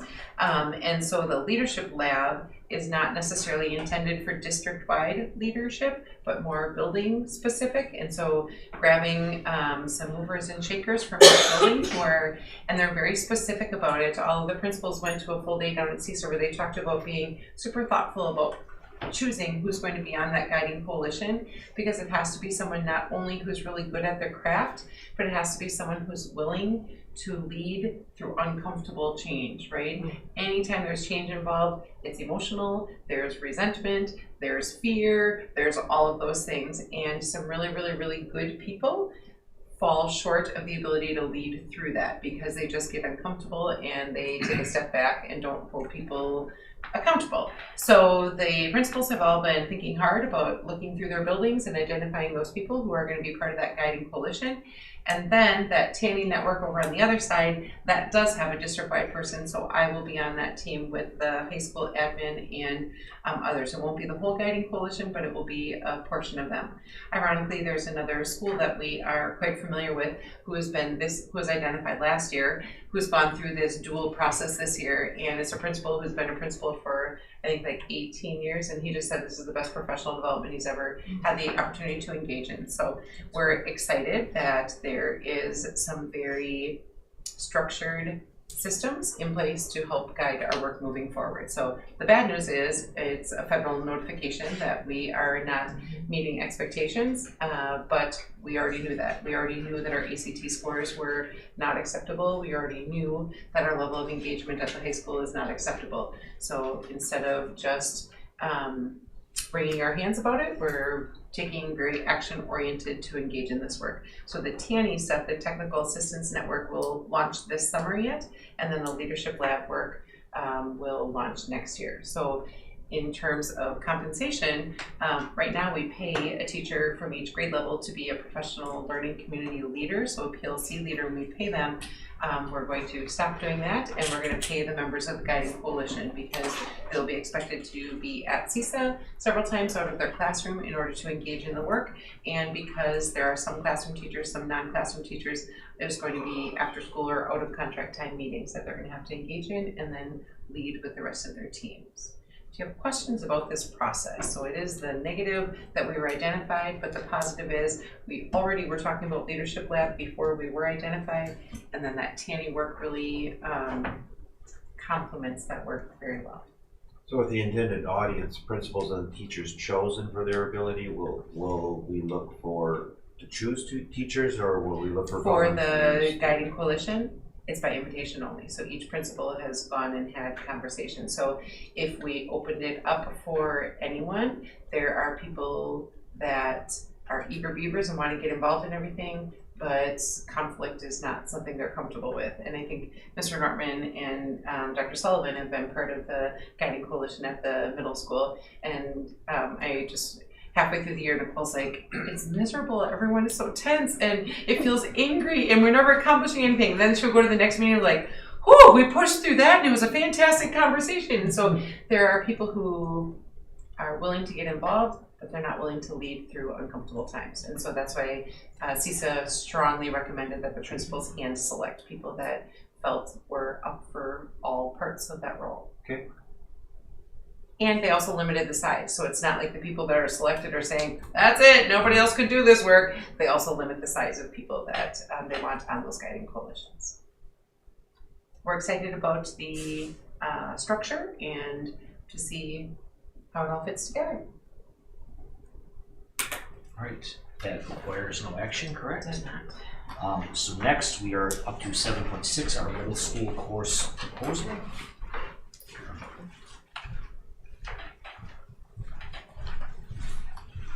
So Mr. Nortman and Mr. Madsen have done a lot of work in working with the Ho-Chunk language department in order to really think about how we are expanding our course selections into the middle school. So in that, we have 2 Ho-Chunk language teachers who come to us from the Ho-Chunk Nation language department. And they work with students throughout the day at the high school, and we really are looking at data, thinking about all sorts of things like how can we get more of our students involved at a younger age, and especially really thinking about our middle schoolers. And so we've been working with, they all work together to figure out that we could have a language teacher, a Ho-Chunk language teacher, to work with language in 8th grade. Yeah. So what we've done is we've tried to put together some more opportunities for our students. Some other things that could benefit them in our middle school, prepare them to move through. So what we've asked, I asked Luke if he would help me out, and Kim, they said they would graciously give me a hand, is we are going to pull in Haas to middle school in 6th grade. And Haas is going to teach indigenous cultures. This is an opportunity students could take if they wanted it, and just teach about all the different indigenous cultures that we have. There's going to be a lot of hands-on learning. There's going to be some speakers coming in, but a great opportunity to learn about the people around us that live in our community. I think it's really important. It'll help us as a school culture, as a school community, as a family in our middle school. I think it's going to be very, very beneficial for that. In 8th grade, we are going to offer Ho-Chunk, specifically a Ho-Chunk language class. Haas is going to teach that as well. This is an option they could take instead of taking Spanish. So 2 new opportunities for our students. I think it's going to be very beneficial for us.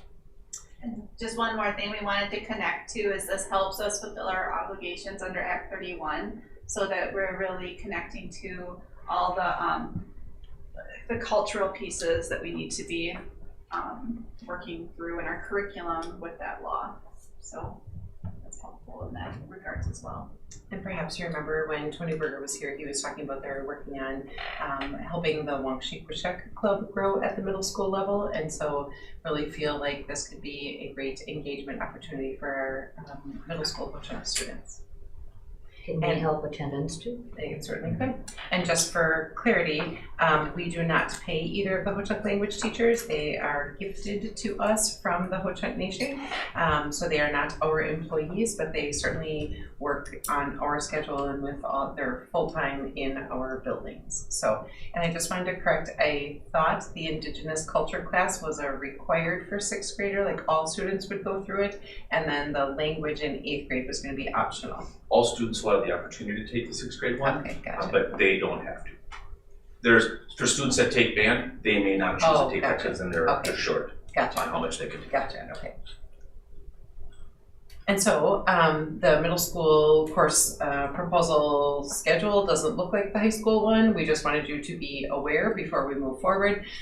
Formally, you do approve all high school courses, so if you want to take formal action to show your support for that, it certainly would be appreciated, but in the past, we've not required that for any middle school courses. And the courses that they teach at the middle school have been there for a really long time. This is a unique opportunity because we have the staffing. So in 6th grade, they have the option of taking Indigenous cultures. In 8th grade, they have the option to take Spanish as an elective or an option to take Ho-Chunk languages as an elective. And I'm reading the notes right here, make sure I'm getting this right. But I didn't put all of the specials in there. Yeah, so right, what currently happens as an 8th grader, and Dan, please help me out if I'm wrong, if they choose to take Spanish 1 as an 8th grader, they lose a whole bunch of other specials options because they commit to doing that every day for the whole school year. So Spanish 1 as an 8th grader, you lose a lot of other options. 7th grade Spanish is a short little trimester class and all kids take it. So 7th grade is like that little try it out, see what you think, and kind of the middle school concept. And then 8th grade, if you like it, you commit to it. So if you take Spanish, you also have to take Phi-Ed because that's state statute. And then they get one other, and Family Consumer Science because that's where some of our human growth and development is. So if you're an 8th grader that takes Spanish 1, you get few other options. Now you could take Family Consumer Ed, Art, Tech Ed, Spanish 1, Band, Ho-Chunk language, like all of those will be choices, but you can't take all of them. So in 7th grade, are we thinking eventually of offering an intro to Ho-Chunk similar to intro? I'm just curious. That's not a horrible idea. It certainly has crossed my mind, but right now we want to run this one first and see how it goes. Yeah, yep. Look at our interest and see how it goes. I'm curious because you have the intro to Spanish. I want to call things by the right name. You have an intro to the Spanish. That's obviously a very overt feeder into Spanish 1. I'm wondering. I think you'll get enrollment in the Ho-Chunk language, but I'm wondering how that would affect it. That Indigenous cultures will serve a little bit of that role. Right. Even though it's a year removed, it would also. I move to support the course proposal. I have a question for you. So this middle school course proposal, this is Act 31. It is a law. There is a law, yes. It is a law, right? And the law has many different pieces to it, right? There's like different objectives, what you say are different. I don't know the legal terminology for work, but this is one way that we can be meeting the obligations of that law. So this law does not enforce to learn Ho-Chunk culture or Indigenous culture, but it is a law which does not enforce. No, Act 31 is a state statute that says all school districts in the state of Wisconsin must have instruction on Indigenous cultures at some point. So it is, when you say it's not enforced, that could mean like we already meet Act 31 because in 4th grade we do the Ho-Chunk removals. In 5th grade they take a field trip out to the tribal office building. So we do that in many, many, many ways across every single grade level. So it's not that if we don't offer this class we're breaking the law. That is not true. It says I think I even put it in there. American Indian Studies in Wisconsin refers to the requirement that all public school districts and pre-service education program provide instruction on the history, culture, and tribal sovereignty in Wisconsin's 11 federally recognized American Indian nations. That's what Act 31 says.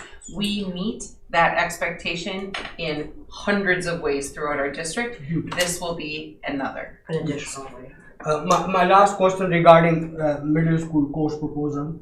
So white student can enroll and learn the way of the ways of Ho-Chunk world. So they could enroll themselves too, right? Absolutely. I was just wondering. It's good to encourage white kids to learn their ways of life. Thanks. So I think Mayor Joe Rosmowski, you made the motion, correct? Yes. Okay, so we have a motion on the floor. Second. First To by Mayor support it. Rosmanowski, second by Very Mayor just Joe. quick. All those in favor? Aye. Aye. Opposed? Nobody. Nicole remains up there because now we have the student success report. So this month I wanted to share some of the things that we do to support job and career readiness in middle school and in the high school. And so just two of these activities. So I shared, first we were just talking about the job fair, job and career fair. And we partner with the Chamber of Commerce, and they produced this poster. And you can see all the businesses that were part of this process. And across the bottom, some of the other partnerships through the Job Center and DWD. And so we brought all of these, we shifted some things. So we hadn't had a job and career fair since COVID and since I took this position. So I was kind of nervous about going into this because as you can see, this is a lot of moving parts to make this occur. And in the past, there's been lots of different iterations of how we've gotten this work done. But it was traditionally held either at the middle school or in the Sam Young gym. And so we moved it over to the field house, and it was a good thing because we had way more businesses because there's a lot of interest in getting some job seekers out there. So this flyer was distributed around the community and intended to bring in. So outside people were also invited into the community or into the fair to view the different vendors that were there. And then these are just some pictures. We had students, the NHS students helped set up. It was fantastic, had all those chairs and tables. I just highlighted the fact that swag was important, so the amount of items that students could walk away with, from sunglasses to plushies to, I don't know, like it's just backpacks. The big thing were these plants, and that for Mother's Day, so there's a lot of cute things that way. And then Tyson's, those are the ducks, the little baby ducks they brought in. So that was kind of a nice thing. And then in the bottom left, our nutrition department supplies lunch for all of our business partners that came in that day. The crew in the center is the setup crew. And so there was a lot. We had all the freshmen, sophomores, juniors, and seniors walk through. And then on the next slide at the numbers, these are more of the partners as we go through the different exhibits. So we had 56 vendors. Those are our attendance. And then we had 35 community job seekers, which is up. Their highest a number of community job seekers in the past was under 20. And then I was hoping to be able to link the survey to the vendors and the feedback that we got, but I haven't received the feedback yet. The chamber sent that out.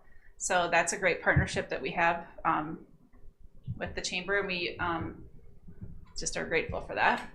And then just the 8th grade job shadow is a very involved process. We start by sending out, we work with the chamber again, and we get a list of all the chamber contacts lists, and we send out save the date. And we had the job shadow was the April 25th and 26th, and just with these kind of ideas, and we get interest back. And then on the next slide, this is just kind of our vision, which I won't read it all to you, but the big idea is that we want 8th graders as they're going into high school to making course selections or maybe even interest in clubs, and with more knowledge about what is available in our region. There's so many amazing career opportunities and ways to make a good that career life after high school here in this community, and we want to highlight that to educate our students. Some of the why Nicole gets involved is because of the DPI and the academic career planning requirement, and so both of these huge events certainly build upon the academic and career plans that we expect all students to be working on. And just like Wendy, some more background to all of you for how that process works. So our students, we use this program called Zello, and students use that to identify career clusters and areas of interest that they might have for their future job and career. And so we use that, and then all of our students met with the guidance counselors. All the 8th graders had individual meetings, and so I have an 8th grader this year, and it wasn't just the student and the guidance counselor, but we also invite parents in, and we have a conversation with the guidance counselor about what future plans could be and what possible options are based on, you know, where they're doing achievement-wise, what attendance looks like, and how they're scoring on the Zello, things that they're identifying. So you go through that whole process, and we got really specific, and then we meet as a committee. There's a group. It's our family consumer economics teacher, tech ed, and guidance counselor, and we all sit down and think about the businesses in the area that could match or like the ideas that kids have for their career. So like sometimes they want to be like a social media person, right? Like, so we try to think, where are the places that we can find that social media person? Where is the place where we can find, you know, different software types of careers?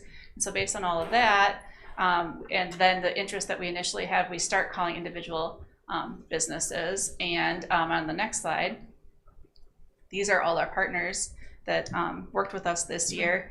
And we did things a little bit differently. In the past, we had less partners that we identified, and we would send students in larger groups. So you can still see that there are some larger groups up there. Like we sent quite a few people to like Ho-Chunk IT, or there was like the hospital had a big chunk of students.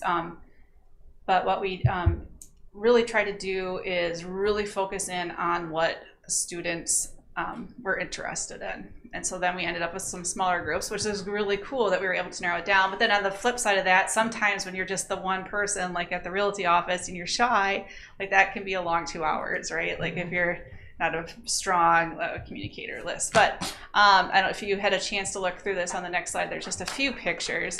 There's a link down there, so some of the student feedback. I'm just going to read some of the things these are things that 8th graders said about what they liked about their experience, such as learning about the biology lab at the hospital. I saw a dog in surgery. It helped me to figure out what I'm interested in. Learning about being an OB nurse. I rode in a hearse. So we had one student, we got to help and work with people with memory issues, different tattoo styles. I got to see a court case. That was my daughter. And it was really fun listening to her experience and seeing old articles from the 50s and learning about journalism. So, and then there's just one other, that's at Wagner's Farm. And at the Ho-Chunk IT department, they really rolled out the red carpet for our students that went out there.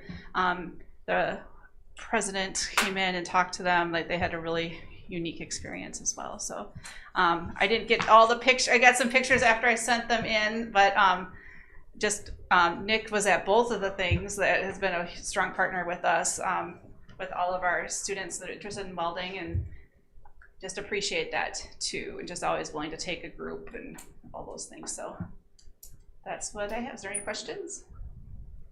I was thinking what a busy time it's been with everything going on these last week. Great opportunities for students. Yeah. All right, thank you. Thanks. All right. That concludes the 7 series. We're up to 8.1 monthly expenditures. Again, that was in the packet. Questions? Otherwise, looking for a motion.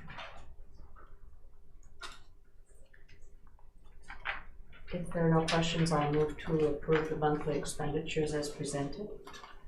I'll second that. Motion and second. Do you have a question? Aye. Yes. No, I approve it. Aye. Oh, What are you guys doing?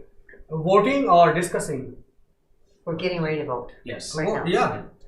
So all those in favor of approving the expenditures as presented? Aye. Aye. Opposed? Right. Next is roof bids. Some mixed news here. Yeah, for sure.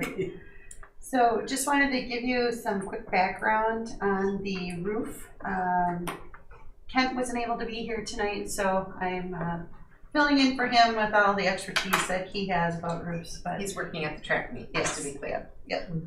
So the part of the roof that we're looking at doing is kind of the perimeter of the Sam Young Gym, except for the front entry section that was done during the referendum when we added on to the high school.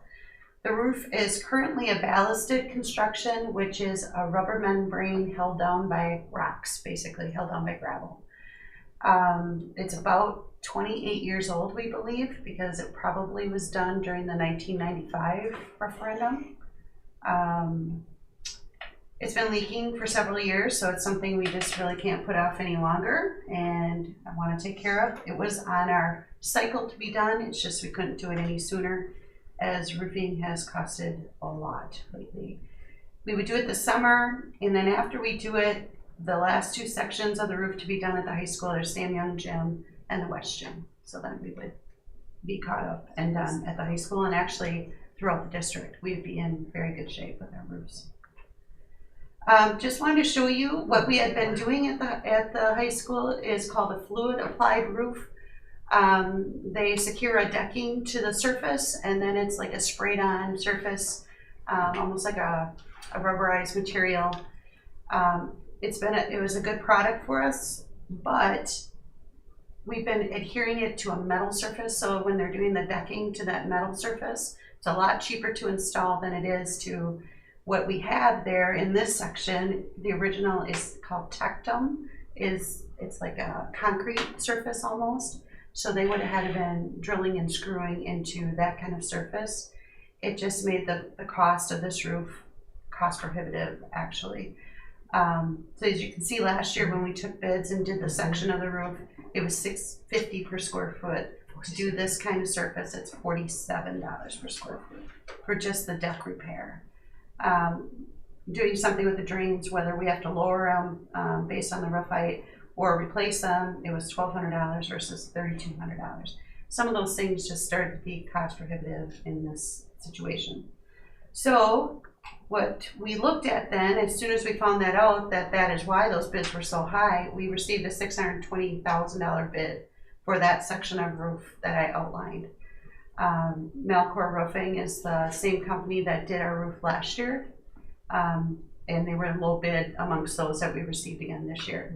But as soon as we found that out, that there's no way we could afford that, or even to do a small slice of that didn't make sense, we went out and we looked for the ballasted roof again to try to see if we could find some bidders for that. We're starting to now get into that scheduling season though, where it's going to be hard to get somebody here. We did get a bid from Interstate Roofing. Kent hadn't heard back from the 4 others, so he reached out to them as well. They either weren't interested because of the type of roof, or they already were full on their schedule. But we did get a $190,000 bid from Interstate Roofing. They're out of Onalaska, which we've worked with them just recently on the high school roof on another section through the project. My reconstruction worked with them more directly.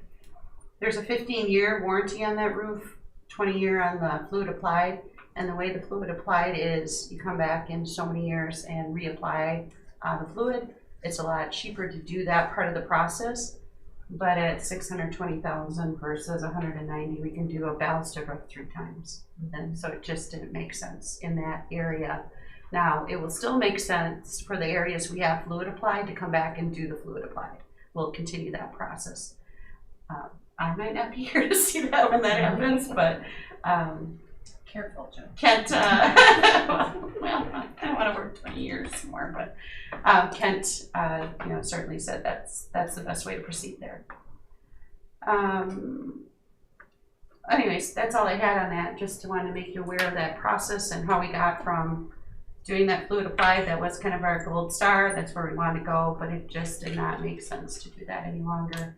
So we're recommending doing the ballasted roof like we have. They will take out any wet insulation if there is, redo any decking that needs to be replaced if there is, that as well. So. And can get it done this summer. And can get it done this summer. Before school starts. By mid-August, we were told. Mm-hmm.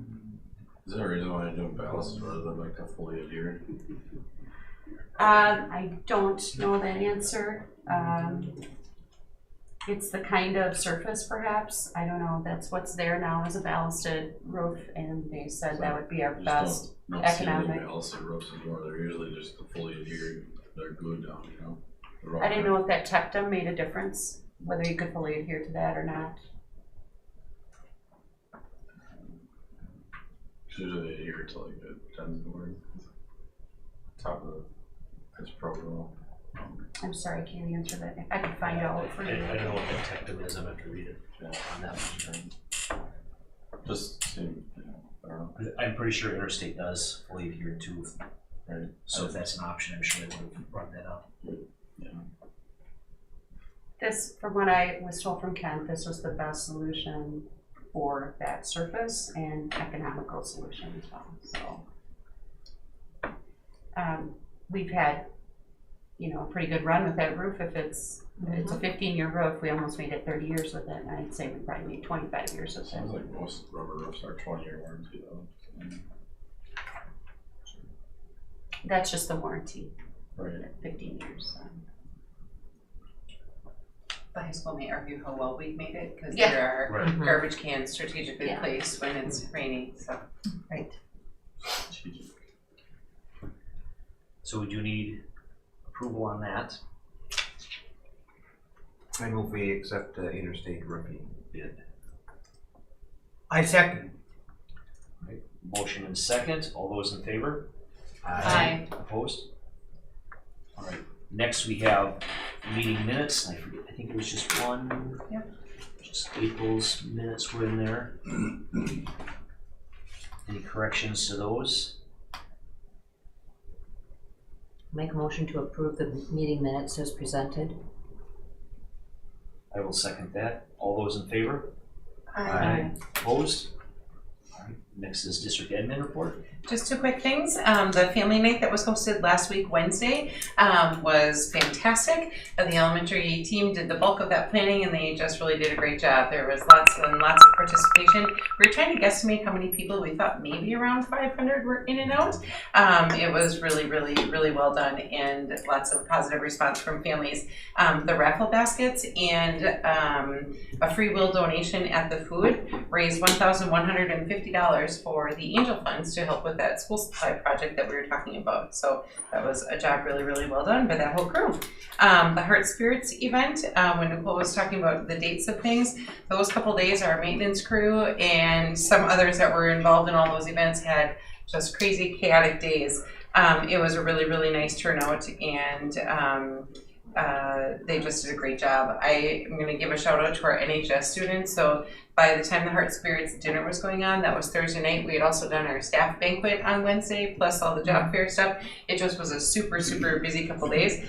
And I was at dinner sitting by Mr. Madsen, and I said, do you need the gym available for 8 o'clock tomorrow? And he goes, we do, we have an assembly. And I immediately got sad, like, oh my God, we have to stack all these tables and chairs tonight. And then he goes, wait, the NHS is coming. So those kids were amazing those couple days. They came in late that night. They helped stack, clean, roll, everything. They were just fantastic. So it's nice to see them and their willingness to help out when we can't have our custodians there at 5 in the morning and at 9:30 at night. It just doesn't work that way. So anyway, just very appreciative. And as we always say, we're kind of in banquet season. There's just been some really, really, really nice celebrations. The first Loudy banquet was fantastic. I missed the Lions Club, but heard lots of great things about it.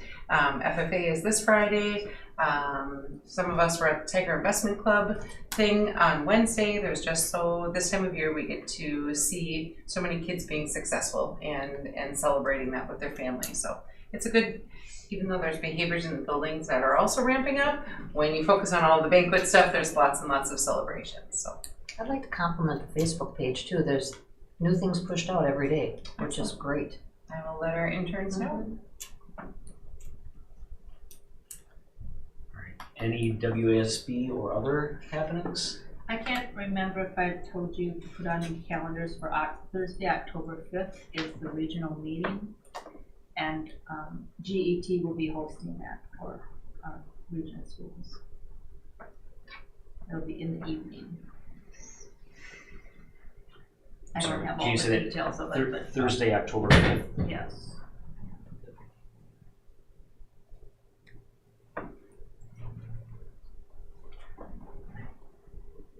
Anything else? Conference or workshop attendance? It's been a slow season for WASB conferences, it seems like, the workshops. The Spring Academy was canceled. That was scheduled for last Wednesday, just because there wasn't enough people registered. There were 3 for our whole region, so, and it was also canceled in Chippewa. So I'm sure we'll be looking at why that is. We switched to all these regional areas because the attendance was down to having 1 in the state. So we'll evaluate that. I think part of it is just time of year. You know, it's I wish I could make even half of the events we've been invited to. You could be going every day. Don't feel Yes. that you have to make half of them because they've got a lot of opportunities, that's for sure. They will have that governance training though online that we missed out on in our region. They will be offering that.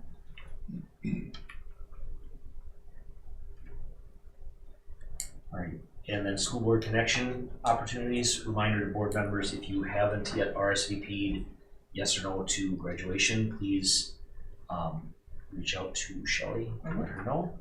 I did go, Melanie presented last board meeting on the Zen Den and the Learning Lab, and I went and visited. That was very fun. The people that are conducting the rooms do a fine job. They're really working hard, and I was able to see the floor then also. And I don't think we should accept that. Thank you. I should have, when we were up there, I should have told you, Swanson Flooring has finally decided they're going to rip it all out. They're in the lower level, they're tearing the whole thing out and starting over.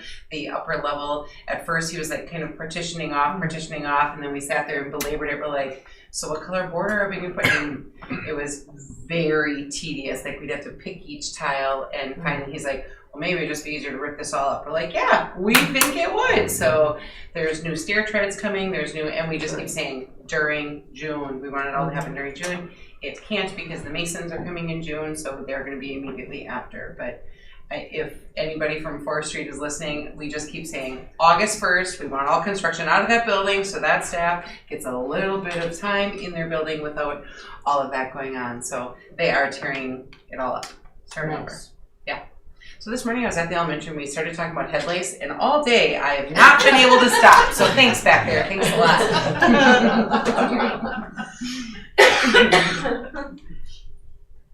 All right. Yeah, and if you want to go to more things, there are definitely things going on. Check your email. They're listed. Yeah. Brett, before you move on, I phoned a friend, Kent. He said the application with that old concrete roof, it's harder to fasten and it would increase the cost. So that was the recommendation. Yeah, I'm gonna have to figure out what this Tectum, that's a new one to me. Future agenda item identification. June is already looking quite full. A lot of end of year reports happen in June, a lot. So there is no meeting in June? No, the meeting is, the board meeting agenda is always already quite full.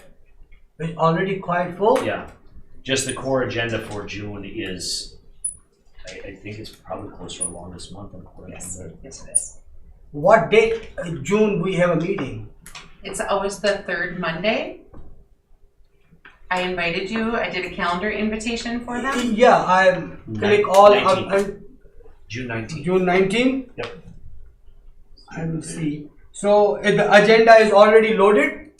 So that core agenda that we were looking at earlier, there's a lot that's scheduled in June. If you have other topics, we can talk about it. My one topic is that I would like to see on the screen all the things I have sent to you, so I can stand there and talk what I see, that grade level, what I'm exactly talking to the board members and to the people of Jackson County. Number two, I have another thing I would like to add in agenda, which I'm working on. I will send you. So I was just wondering, before I send to you, should I send to the entire board members and CC to you, so everybody study what I would like to add in the agenda? So first, when we make the agenda, we would have to determine if there's enough time to have that dialogue on that night. Because as we said, there's an awful lot that happens in June. So when we're making that agenda, we can decide if there's time for it to happen then. Nothing emergency. I'm just saying if it is possible to squeeze in my 2 items. So I think for June, before we get into grades, I think we should look at the testing results and then see if that provides you with what you're looking for. And then if that doesn't get it done, then we should look at grades then later beyond that. Because this is already, I'd rather fully cover the testing results and have time to have a discussion on that before we add another agenda item that's going to effectively look at the same type of data. And then feel like it's rushed. I don't want this to turn into a 4-hour meeting. It's already, just looking at the core agenda, we've already got a lot to cover there, so. That makes sense. What's that? July is, I think it's 2 topics. Yeah, July is a little bit lighter, so we can, a lot lighter, so we So can. July we could talk about it. It makes sense if we are loaded in June 19th. But I have another point which may take a few minutes. I will send to you, which is very important. Okay. So I will send also the board members so they can study, as well as CC2. As we talked with board training, do not ever send to all of our board because of the open meeting law. If you're communicating with all of us, you may be breaking that open meeting law. You need to communicate to Dr. Severson, and she will communicate out to all of us. Do not respond to all, do not send to all. Okay. Because we need to abide by that open meeting law. That this is our official meeting. Yes. So open, like whatever I'm communicating, let's say Nick, it must be a public information. Quorums. 4 board members is a quorum. Okay, let's say I'm talking to, where is my middle school principal? Hands in the back. Good morning, sir. I love that. So let's say I'm talking to him on certain thing. It is a public information. He's not an elected official, Iftikhar. He's not an elected My official. information to him is a public information. Yeah. Right? Yeah. So it's okay to talk to one person, but do not communicate with all of us at one time, or don't talk to one and then pass it on, because that is a violation of open meeting laws with our elected people. okay, so I will send to Dr. Shelly Severson. She will mail to you guys that what I would like to have in the June meeting 19. So first I will talk to the board president to see if he believes it should go on the agenda. Yes. If it should go on the agenda, it'll be added to the packet and everyone will get it. Yeah, game over. Game over, okay. Urgent. Let's go to the last point. Okay. Point number 11, I love that. All right. So no other future agenda items then? Iftikhar will send us, send Dr. Severson and I an email. Otherwise, I'm looking to entertain a motion to adjourn. I say. Aye. Iftikhar is a second. Second, yeah. Second. All those in favor? Aye. Opposed? All right, we are adjourned.